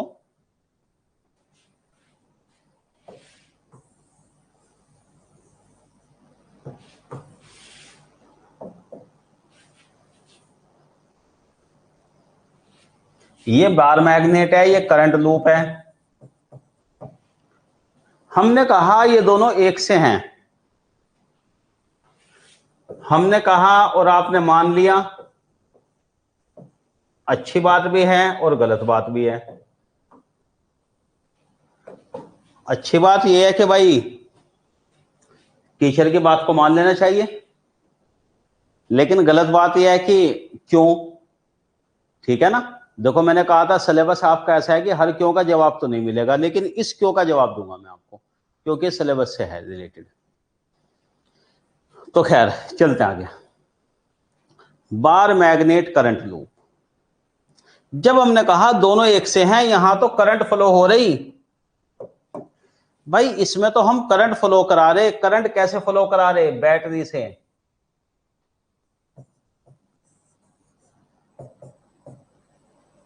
ये ई डीसी बैटरी ईएमएफ से, यहां तो हम करंट फ्लो करा रहे डीसी बैटरी से लूप में। ये मैग्नेट बन गया, अच्छी बात है। यहां पे कहां करंट है? बार मैग्नेट कैसे है? करंट कहां से? नेचुरल मैग्नेट जो होता है ये होता क्या है? यहां करंट कहां से आ गई? कुछ क्वेश्चन है? हाँ, क्रिटिकल थिंकिंग, यस ये है। एथिक्स बहुत जरूरी है पढ़ना, और फॉलो भी करना चाहिए भाई एथिक्स जो है प्रैक्टिकल लाइफ में। खैर, ये तो करंट से बना मैग्नेट, करंट फ्लो करा रहे, यहां तो करंट नहीं फ्लो करा रहे हम, फिर भी ये मैग्नेट क्यों है? इस सवाल का जवाब हमें फाइंड आउट करना है, ठीक है ना। अनएक्साइटेड मैग्नेट यानी यहां कोई एक्साइटेशन नहीं, कोई करंट नहीं है, कहां से? यहां तो करंट नहीं है, यहां करंट नहीं है। अब अगला सवाल है करंट कहां नहीं है, ठीक है ना। अगला सवाल है करंट कहां नहीं है, मतलब सवाल में जवाब छुपा है कि करंट हर जगह है। कैसे है सोचते हैं, चलो। यस यस, भुवन सही बता रहे हो आप, रेसिडुअल फ्लक्स की तरफ जा रहे हो। लेकिन चलो थोड़ा सा जरा मैं यहां से बताता चलूं। चलिए अब सुनो भाई जरा, इसमें करंट कहां है। ये कुछ चीजें होती हैं कि मैग्नेटिक प्रॉपर्टी शो करते हैं, कुछ चीजें नहीं शो करती। आयरन जो है मैग्नेट बन सकता है, वुड प्लास्टिक लकड़ी कभी मैग्नेट नहीं बन सकती। ये क्या रीजन होता है इसका, ठीक है। अब उस चीजों में हम पढ़ रहे। हाँ भाई, करंट लूप चाहिए मैग्नेट बनाने के लिए, क्या चाहिए? Current, current carrying conductor. यहां करंट कहां है अब मैं आपको बताता हूं। देखो करंट कहां है, पहले बताओ करंट क्या है, करंट कहां है उससे पहले बताओ करंट क्या है। यस, सिविल मैकेनिकल वाले बच्चे भी, बच्चे मतलब तो बड़े हो गए, स्टूडेंट। चलिए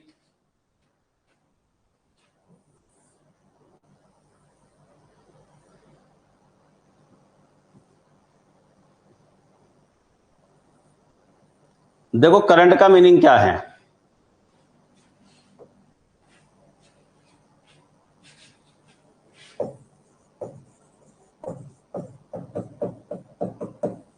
ये है rate of flow of charge.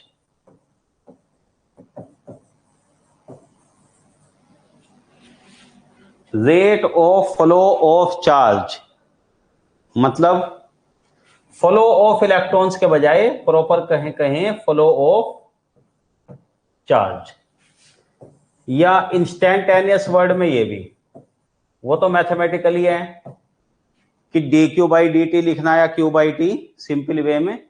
ये यूनिट क्या होती है इसकी? कूलम्ब पर सेकंड, जिसको कहते हैं एम्पियर।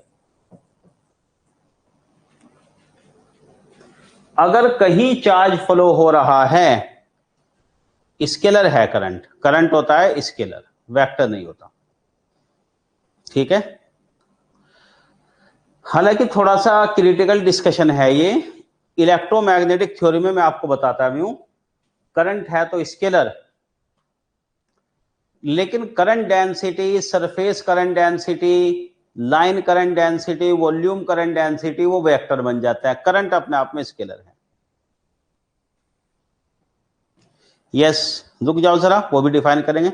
हाँ भाई, कूलम पर सेकंड को कहते हैं एम्पियर। समझ रहे बात आप मेरी? यस। अब चलो जरा आगे। अरे भाई, टेंसर्ड वर्ड लाके टेंशन क्यों दे रहे हो? करंट टेंसर नहीं, करंट स्केलर है। टेंसर वेक्टर का जनरल फॉर्म होता है, और आगे की बात है, ठीक है ना। सही है, टेंसर का आपने इंट्रोड्यूस किया, लेकिन टेंसर की जरूरत नहीं पड़ती, कम से कम यहां जीएस में और इलेक्ट्रिकल इलेक्ट्रॉनिक्स में तो नहीं। शायद मैकेनिकल में थोड़ा बहुत जरूरत पड़ जाए, मैकेनिकल इंजीनियरिंग में थोड़ा बहुत यूज होता है। चलो भाई खैर आगे चलो। Current rate of flow of charge. अब आप मुझे एक बात बताओ, इलेक्ट्रॉनिक चार्ज कितना होता है? याद रखना इस बात को।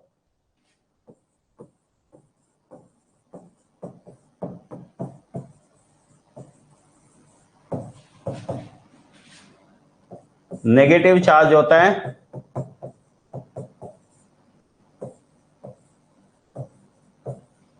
1.6 10⁻⁻⁹ कूलम्ब। ध्यान है, electronic charge.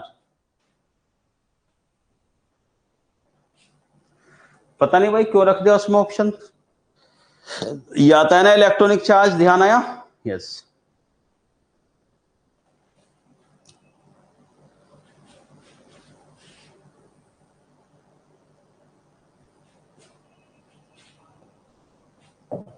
Direction of current,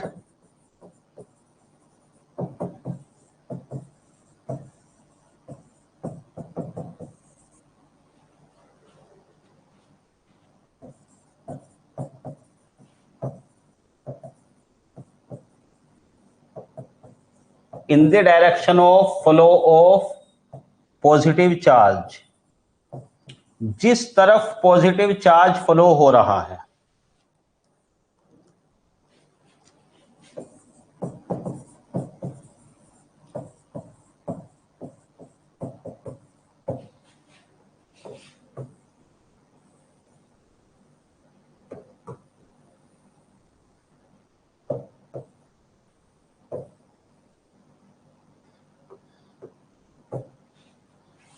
in the opposite direction of flow of negative charge।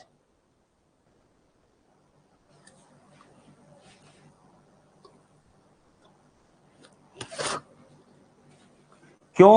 ये स्टैंडर्ड कन्वेंशन है, इस क्यों का कोई जवाब नहीं। आप ये कहो नेगेटिव चार्ज में क्यों नहीं, पॉजिटिव में क्यों? भाई कुछ ना कुछ तो मानना ही था। अब जो बड़े बड़े साइंटिस्ट गए भाई, हमारे पूर्वज, उन्होंने एक कन्वेंशन बना दी, हम वो फॉलो करेंगे। पॉजिटिव चार्ज के डायरेक्शन में नेगेटिव के अपोजिट, कन्वेंशनल डायरेक्शन, बिल्कुल यही। जैसे ये पॉजिटिव चार्ज अगर इधर मूव कर रहा है, इसका मतलब करंट के डायरेक्शन भी इसी तरफ है।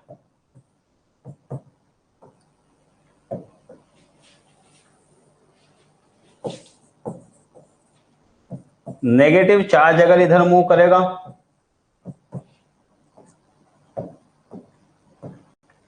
Current is moving in the opposite direction.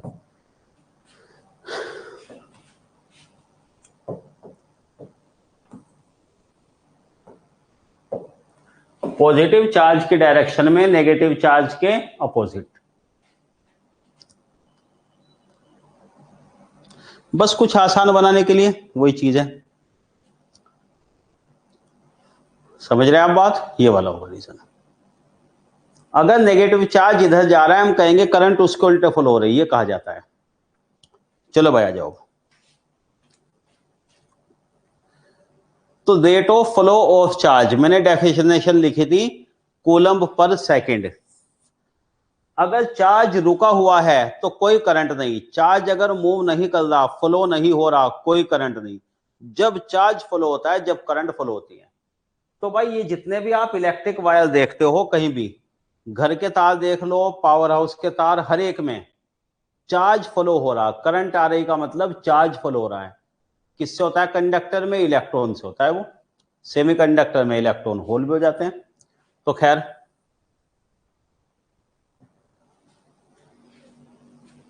जरा रीस्टार्ट कर देता हूं मैं।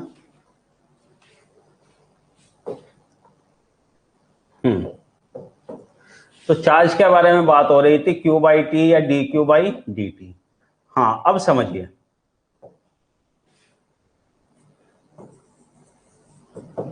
Consider the orbital motion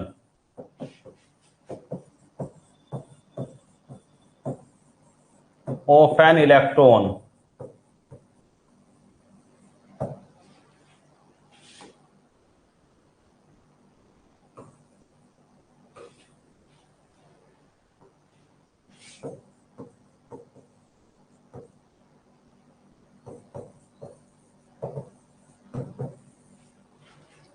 surrounding the nucleus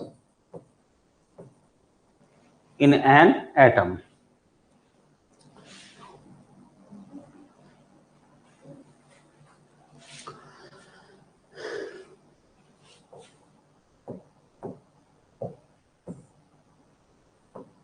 ये न्यूक्लियस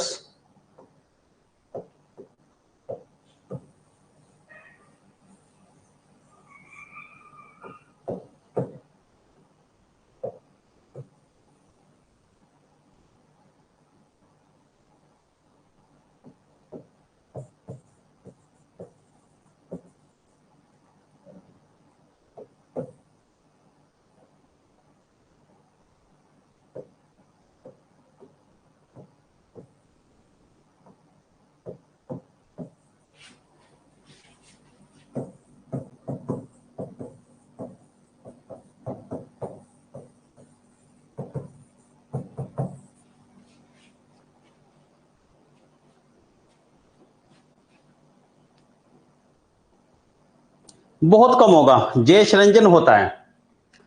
कितना भी छोटा वायर हो मैग्नेटिक इफेक्ट होता है, लेकिन बहुत नेग्लिजिबल, आयरन अटैक नहीं होता। आप थोड़ा बड़े वाला तार लो, करंट ज्यादा फ्लो करा दो, फिर ऑब्जर्व होगा ज्यादा करंट से। मैं आपको बताऊं एक मिनट एक चीज जयेश, इनके सवाल का जवाब दे दूं एक इंटरेस्टिंग एग्जांपल से। आपने देखा होगा जब इलेक्ट्रिशियन आके करंट मेजर करता है किसी तार में, एक वायर में करंट जा रहा है, घर में आके कैसे मेजर करता है? वो एक प्रोब लगाता है ऐसे, ध्यान होगा आपने, प्लास टाइप का प्लायर होता है वो लगा देता है ऐसे, उससे देखता है करंट। वो मैग्नेटिक फील्ड ही डिटेक्ट करता है, लेकिन वो मैग्नेटिक फील्ड इतनी कम है कि हम आयरन को चिपका के डिटेक्ट नहीं कर सकते, बहुत कम होती है वो, लेकिन सेंसर अगर बढ़िया हो डिटेक्शन होता भी है। चलो खैर, ये देखो, हाँ जरा यहां समझिए, इलेक्ट्रॉन मूविंग हेयर, ये इलेक्ट्रॉन इस तरफ मूव कर रहा है,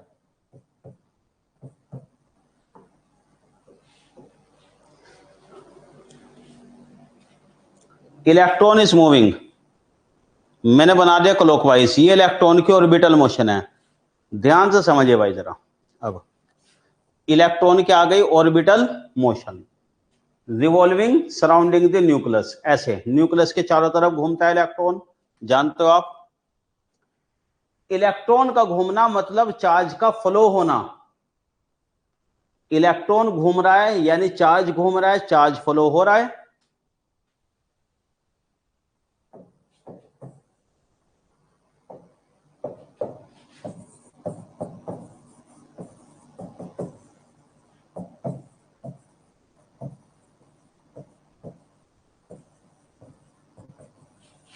orbital angular velocity of electron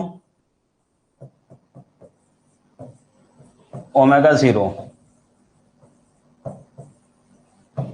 radian per second.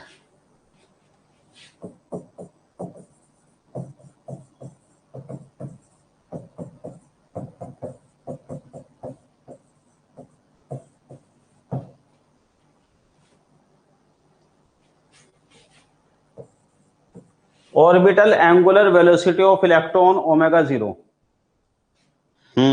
Very good.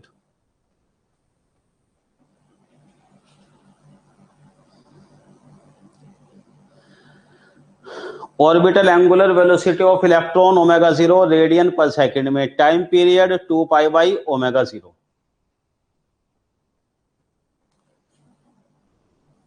ये आ गया इसका टाइम पीरियड।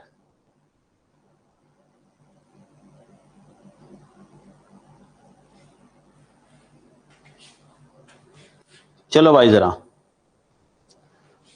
अब एक काम करो, यहां पे जरा ऑब्जर्व करो, थोड़ी देर के लिए चौकीदार बन जाओ, कोई बुराई नहीं है। यहां पे आके ऑब्जर्व करो किसी जगह से, यहां से इलेक्ट्रॉन कितनी देर में गुजरता है, इलेक्ट्रॉन यहां से कितनी देर में गुजरता है टाइम पीरियड के बाद। भाई इलेक्ट्रॉन किसी भी जगह कितनी देर में गुजर रहा है यहां से, आफ्टर एवरी t0 सेकेंड। अगर इसका टाइम पीरियड t0 है तो हर एक t0 सेकेंड के बाद इलेक्ट्रॉन यहां से गुजरेगा, यानी कितना चार्ज गुजर रहा है यहां से।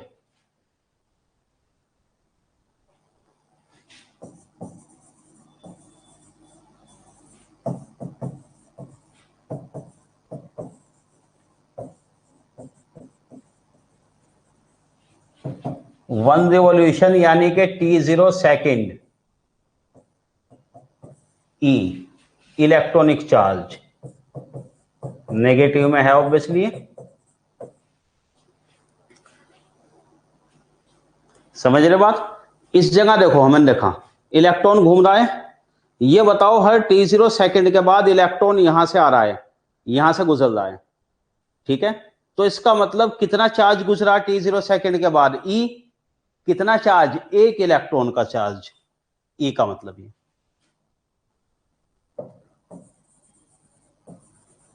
तो चार्ज फ्लो इन 1 सेकेंड, एक सेकेंड में बताओ चार्ज फ्लो कितना होगा, ई बाई t0।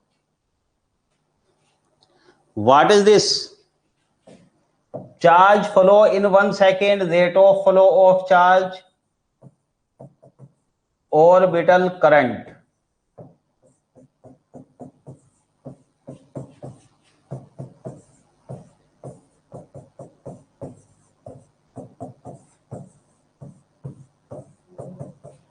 देखो न्यूमेरिकल के हिसाब से तो नहीं, जनरल स्टडी में न्यूमेरिकल तो नहीं आए, बहुत हल्का फुल्का न्यूमेरिकल कोई एक दो, लेकिन फार्मूले डायरेक्ट पूछ लिए जाते हैं।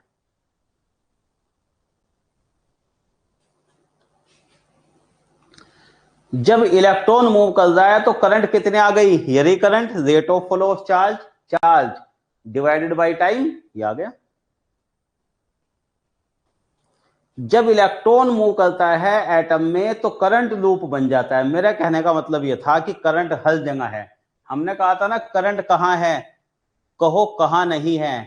इलेक्ट्रॉन तो सभी जगह मूव कर रहे, एटम तो हर जगह है, एटम में इलेक्ट्रॉन है वो मूव कर रहे हैं।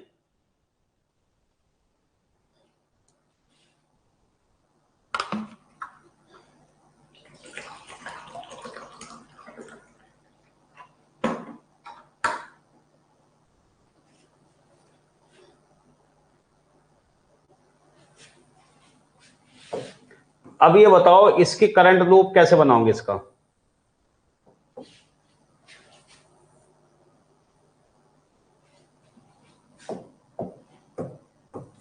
करंट की direction opposite to the electron, electron negative charge है तो भाई इसके अपोजिट। अगर इलेक्ट्रॉन क्लॉकवाइज में करंट, इलेक्ट्रॉन है नेगेटिव चार्ज, करंट इसके अपोजिट, ये रही करंट।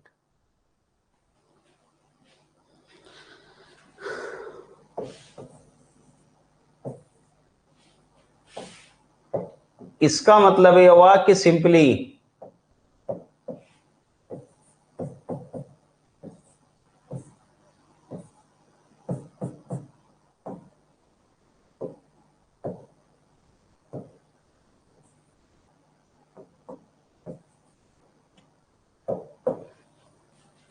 ये बताओ एटम कैसे बन गया, लाइक ए करंट लूप।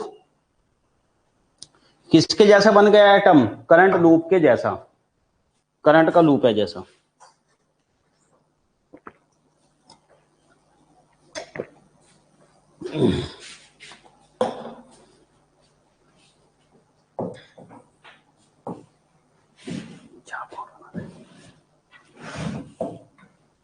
बना देना करंट लूप।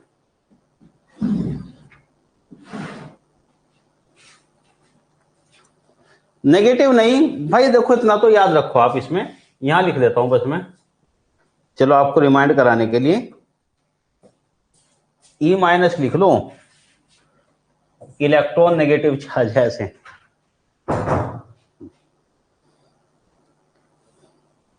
इलेक्ट्रॉनिक चार्ज आ गया नेगेटिव, सही बात, करंट। अब ये बताओ ये करंट लूप हो गया ना, it will act as a magnetic dipole, बन गया ना मैग्नेटिक डाइपोल के जैसा ही।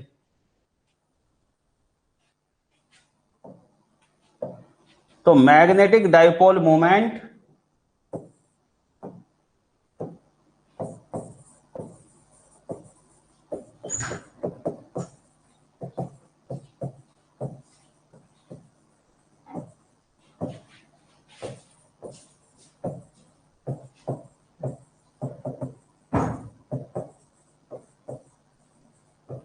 Due to orbital motion,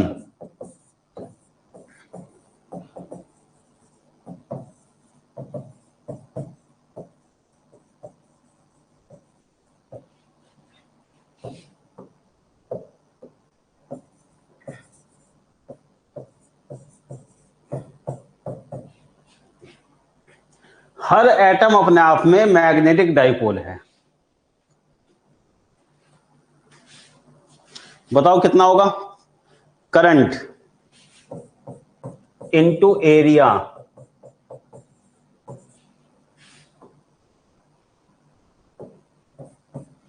current किसके इक्वल है,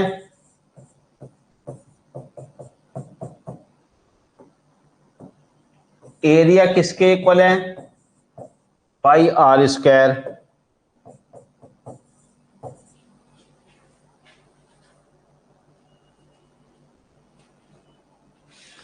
current into area eta square, eta sorry.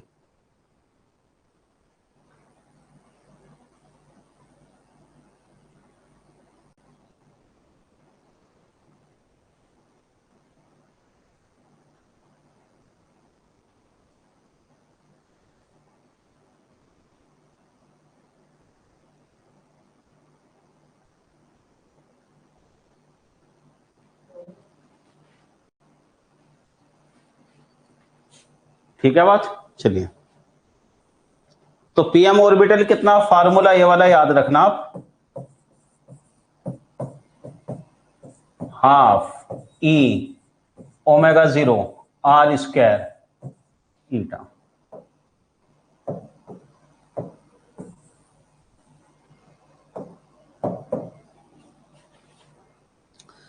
हर एक एटम में ऑर्बिटल डाइपोल मूवमेंट है, हर एक एटम अपने आप में मैग्नेट है। माइक्रोस्कोपिक लेवल पे इतना हम डिस्कस कर चुके। बताओ भाई, यहां तक क्लियर है ना ये?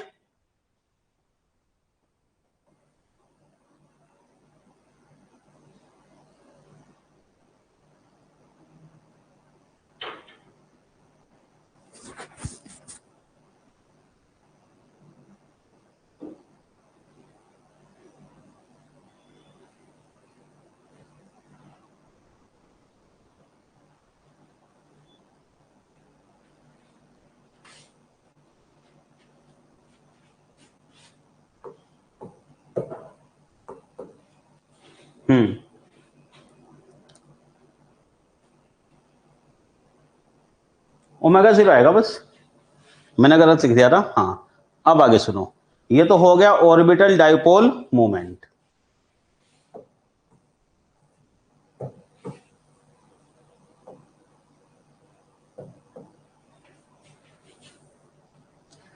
लेकिन भाई एटम हो या इलेक्ट्रॉन इतना शरीफ तो नहीं है, ठीक है ना?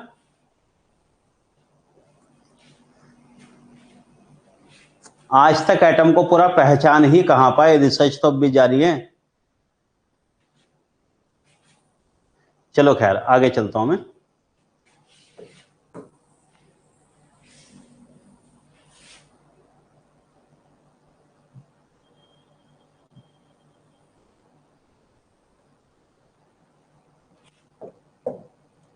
अब ये बताओ,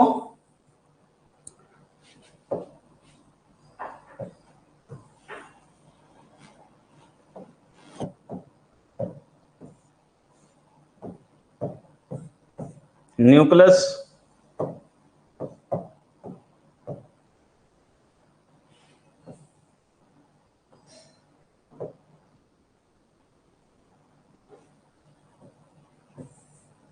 electron orbital motion, orbital motion तो है इसकी। What about the motion of electron around the nucleus? The motion of electron around the nucleus is like the motion of earth around the सन।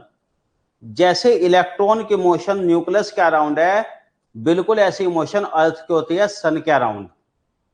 भाई कैसे मोशन होती है सन की के अराउंड? अर्थ जो है वो घूमती है सन के चारों तरफ एक साल में एक रिवॉल्यूशन, एक तो रिवॉल्यूशन हो गया एक साल में, और अपनी एक्सिस पे स्पिन भी करती है लट्टू की तरह, वो एक दिन में एक रिवॉल्यूशन। तो यहां इसके साथ साथ क्या होगा, spin off electron.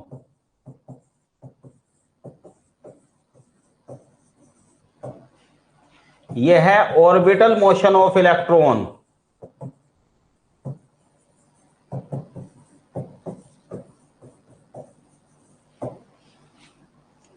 Spin off electron, orbital motion of electron.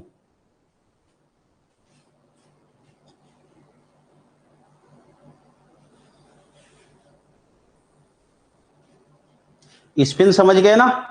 एक ऑर्बिटल में दो इलेक्ट्रॉन, ऐसे equal two plus minus half, दोनों का स्पिन अपोजिट। क्वांटम नंबर में पढ़ा होगा, वही है ये स्पिन।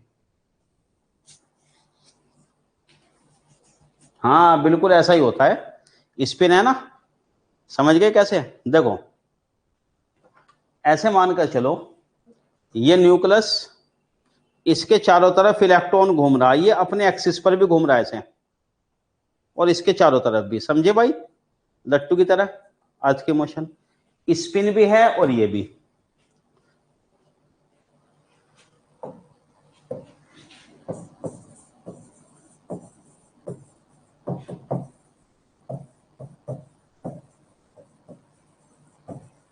मैग्नेटिक डाइपोल मोमेंट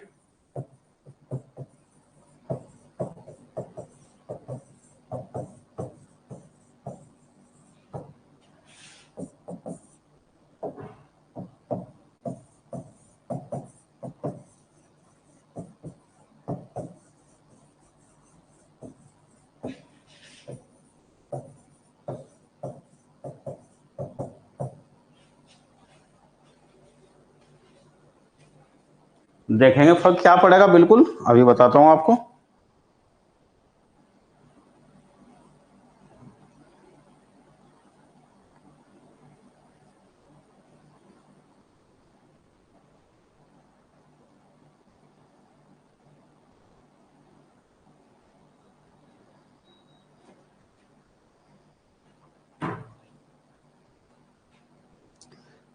गौरव अभी अगर आपके ध्यान नहीं है, प्लस माइनस आप ध्यान मत दो इस स्टेटमेंट पे, मैंने सिर्फ इसलिए बोल दिया था, अगर आपके याद है तो रिलेट कर पाओ, उसको रहने दो, अभी इसकी जरूरत नहीं पड़ेगी, आगे बताऊंगा मैं जब समझना हो। स्पिन डाइपोल मोमेंट ये रहा, देखो इसकी कैलकुलेशन नहीं करेंगे, क्यों?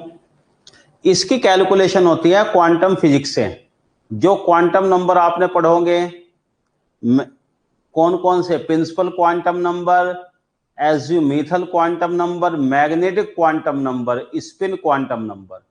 मैग्नेटिक क्वांटम नंबर ही बताता है इसकी वैल्यू, स्पिन क्वांटम नंबर इसकी डायरेक्शन वगैरह। मेरा मतलब कहने का यह है कि ये क्वांटम फिजिक्स की थ्योरी है कि भाई पीएम स्पिन कैसे, तो हम कैलकुलेट नहीं कर रहे, मैं आपको डायरेक्ट बता रहा हूं। पीएम स्पिन की वैल्यू होती है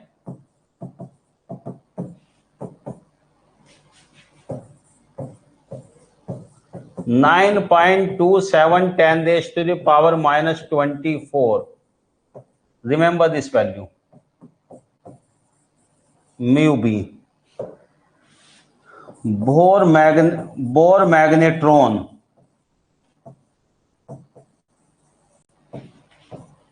one Bohr magnetron equal to 9.27, इसी को कहते हैं बोर मैग्नेट्रॉन। बहुत इंपॉर्टेंट क्वेश्चन है ये जो मिल जाता है।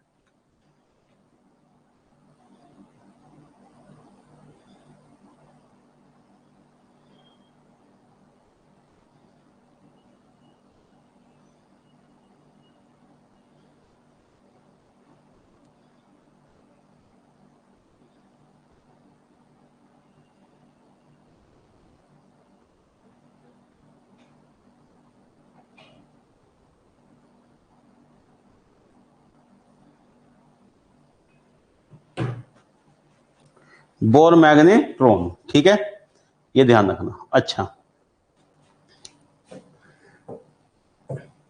तो ये बताओ एक एटम के अंदर कितने तरीके से मैग्नेट बना?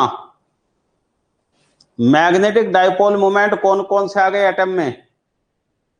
ऑर्बिटल डाइपोल मोमेंट और स्पिन डाइपोल मोमेंट। क्यों? इलेक्ट्रॉन ऑर्बिटल मोशन में हो तो भी करंट का लूप, स्पिन हो तो भी करंट के लूप की तरह बिहेव करता है, इसलिए। ठीक है बात। एक और चीज है,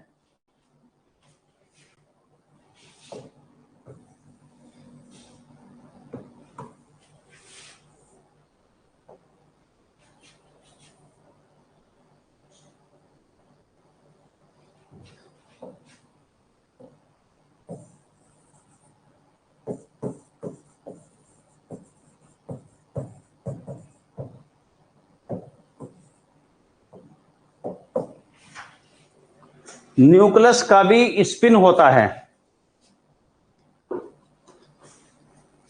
न्यूक्लियस का भी स्पिन होता है, समझे? अपने एक्सिस पे न्यूक्लियस भी स्पिन करता है।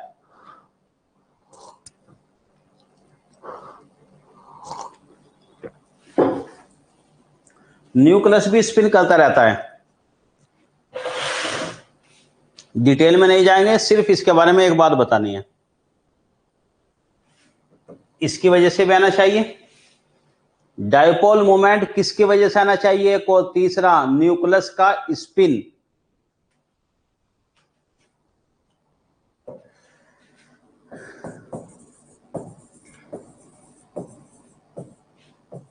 द मैग्नेटिक डायपोल मोमेंट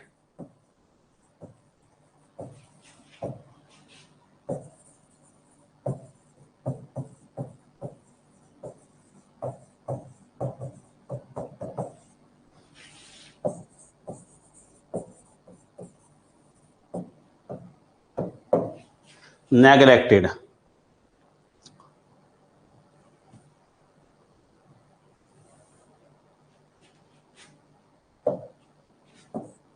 बहुत इंपॉर्टेंट क्वेश्चन।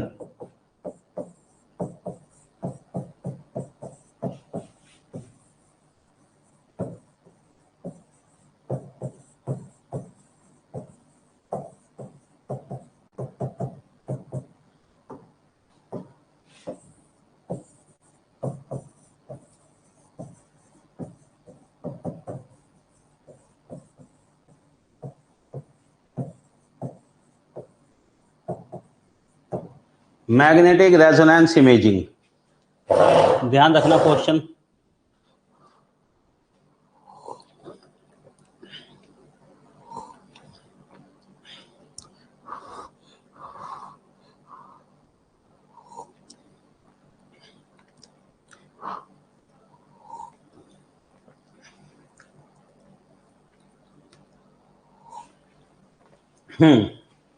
तो magnetic resonance imaging, MRI, MRI technique जो यूज की जाती है जनरली मेडिकल साइंस में, वो किस पे बेस्ड है? Nucleus spin. बहुत जबरदस्त क्वेश्चन है। इसके अलावा न्यूक्लियस स्पिन का हम कहीं जिक्र नहीं करेंगे, नेग्लेक्ट करेंगे। मैंने इसलिए बता भी दिया कि इस क्वेश्चन की वजह से।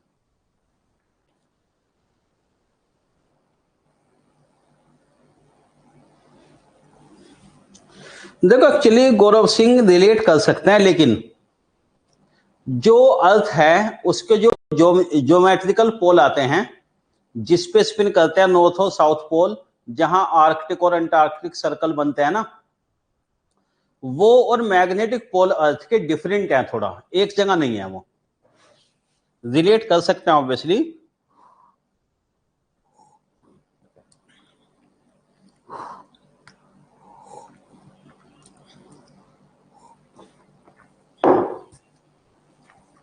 लेकिन मैग्नेटिक पोल जो है अर्थ के, ज्योमेट्रिक पोल अलग होते हैं, थोड़ा एक जगह नहीं होते वो। तो भाई ये वाली बात समझ में आई। न्यूक्लियस स्पिन के बारे में आगे कोई जिक्र करने की जरूरत नहीं, बस एक क्वेश्चन याद रख लो, MRI technique based upon this. अब होता कैसे है, किस तरह है, कोई जानने की जरूरत नहीं, सही मायने में मुझे भी नहीं पता। और अगर आपका मन करे तो भाई नेट पे ढूंढ के पढ़ भी लेना, एग्जाम के बाद जब एग्जाम क्वालिफाई कर लो। अभी टाइम वेस्ट करने की कोई जरूरत नहीं इस चीज में ज्यादा। ये चलो वापिस आओ अपने डिस्कशन पर। तो इसलिए हम दो ही डायपोल मोमेंट की बात करेंगे।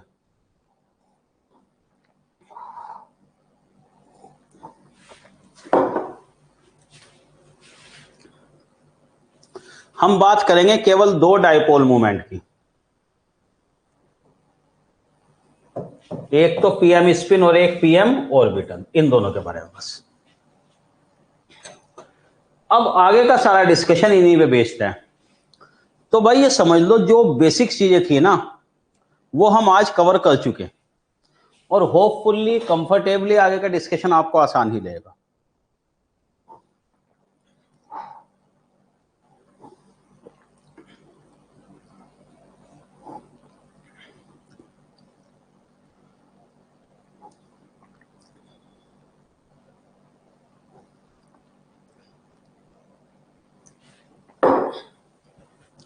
पीएम स्पिन ये रहा, महासूर्यांश PM spin and PM orbital दोनों। देखो मैं बता रहा हूं, इसकी वैल्यू हमने कैलकुलेट ही नहीं की, पीएम स्पिन की कैलकुलेशन नहीं की, मैंने डायरेक्ट बताया बस आपको, ठीक है ना। इसका तरीका होता है कैलकुलेशन का, लेकिन वो सिलेबस का पार्ट ही नहीं है आपको। बोर मैग्नेट्रॉन के इक्वल आता है, इसे कहते हैं बोर मैग्नेट्रॉन। इसकी वैल्यू कैसे आई है, तरीका कर सकते हैं, ऐसा कोई बहुत ज्यादा मुश्किल भी नहीं है, लेकिन जरूरत नहीं है उसकी आपको, तो उसमें क्या कराएं, है ना। ये चीज तो मैं इलेक्ट्रिकल इलेक्ट्रॉनिक्स में भी नहीं कराता इसकी कैलकुलेशन की वैल्यू, बस ये बोर मैग्नेट्रॉन आपके याद होना चाहिए। तो खैर चलिए ठीक है, ऐसे कल ही कंटिन्यू करूंगा मैं आगे, है ना। तो भाई ये जो बेसिक्स बताए खास तौर से सिविल मैकेनिकल वाले, भाई ध्यान से जरा इसको रिवाइज कर लेना, डिस्कशन भी कर लेना कल जो भी क्वेरी हो इसमें आपकी, ठीक है ना। ये ध्यान रखना पूरी तरह, मेरी कोशिश यही है कि भाई सिविल मैकेनिकल वाले भी अच्छे से इसको समझ के कर लें, क्योंकि देखो रटने से याद नहीं रहते, क्वेश्चन नहीं हो पाते, और अगर आउट ऑफ 10 2-3 क्वेश्चन रटने से हो भी गए तो और ज्यादा टाइम वेस्ट है आपका। इतना टाइम रटने में लगा दोगे उससे अच्छा उतना टाइम थोड़ा समझने में लगा दो। भाई कम से कम ये है, अगर 5-5 क्वेश्चन मान ले अपने अपने पोर्शन के ईईसी और सिविल मैकेनिकल के, तो भाई सिविल मैकेनिकल वाले इनमें से ईईसी वाले पोर्शन में 5 में से 3 क्वेश्चन तो कर पाए, मेरा मानना है कम से कम इतने क्वेश्चन तो कर लें। हालांकि उम्मीद यह है कि भाई 4 या 5 क्वेश्चन भी हो जाए, तो थोड़ा सा इसलिए क्लास की टाइमिंग ये रहेगी अभी अमित तिवारी, यही वाली सेम टाइमिंग कल भी रहेगी 8 to 10, कल इसे कंटिन्यू करूंगा मैं, ठीक है। और बाकी भाई देखो ये समझ लो कि थोड़ा सा जब दूसरी ब्रांच का सब्जेक्ट होता है, मैं ईईसी वालों को बता रहा हूं पढ़ना पड़ता है, तो थोड़ा सा जोर तो पड़ता है कि भाई बिल्कुल अलग चीज पढ़ रहे हैं हम, लेकिन अब देखो भाई सिलेबस का पार्ट है, जान तो कोई नहीं बचा सकता, पढ़नी तो पड़ेंगी, ठीक है ना। और अच्छा है कि समझ के ही कर दो इस चीज को। मेटेरियल साइंस को बेकार में कहते हैं रटना रटना है इतना, इतनी ज्यादा चीजें रटने के नहीं, और कुछ ना कुछ तो देखो याद करना ही पड़ता है हर एक सब्जेक्ट में, वो तो मैथमेटिक्स में भी है, कुछ चीजें तो याद करनी पड़ जाती हैं, तो कहाँ की बात करें। ये एक्चुअली सही बताएं जयेश, जो आप कह रहे हो ना, बड़े दर्द वाला सब बेदर्दी सब्जेक्ट कहते हैं इसको, ऐसा नहीं है, इतना ज्यादा रटने का है नहीं। 20 इलेक्ट्रिकल इलेक्ट्रॉनिक्स का जो पोर्शन है वो 20% है केवल रटने का, 80% कंसेप्चुअल है समझने का। सही बताएं सब्जेक्ट को इसीलिए मैंने एकदम अलग तरीके से डेवलप किया था, जब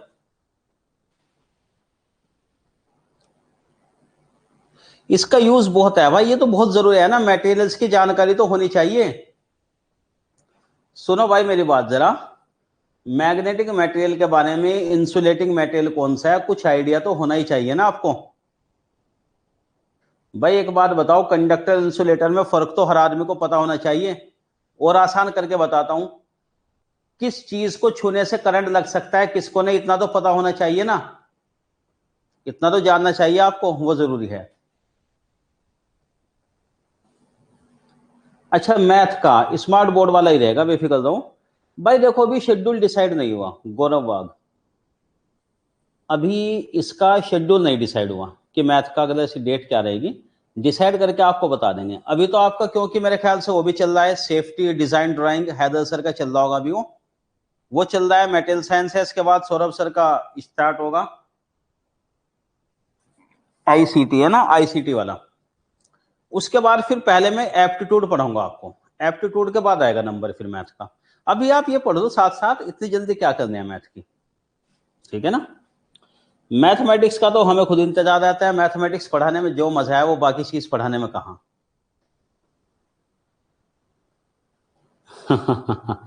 जयेश काफी कुछ पता है, RYB होता है वो, ठीक है। चलो भाई खैर कल करते हैं डिस्कस फिर।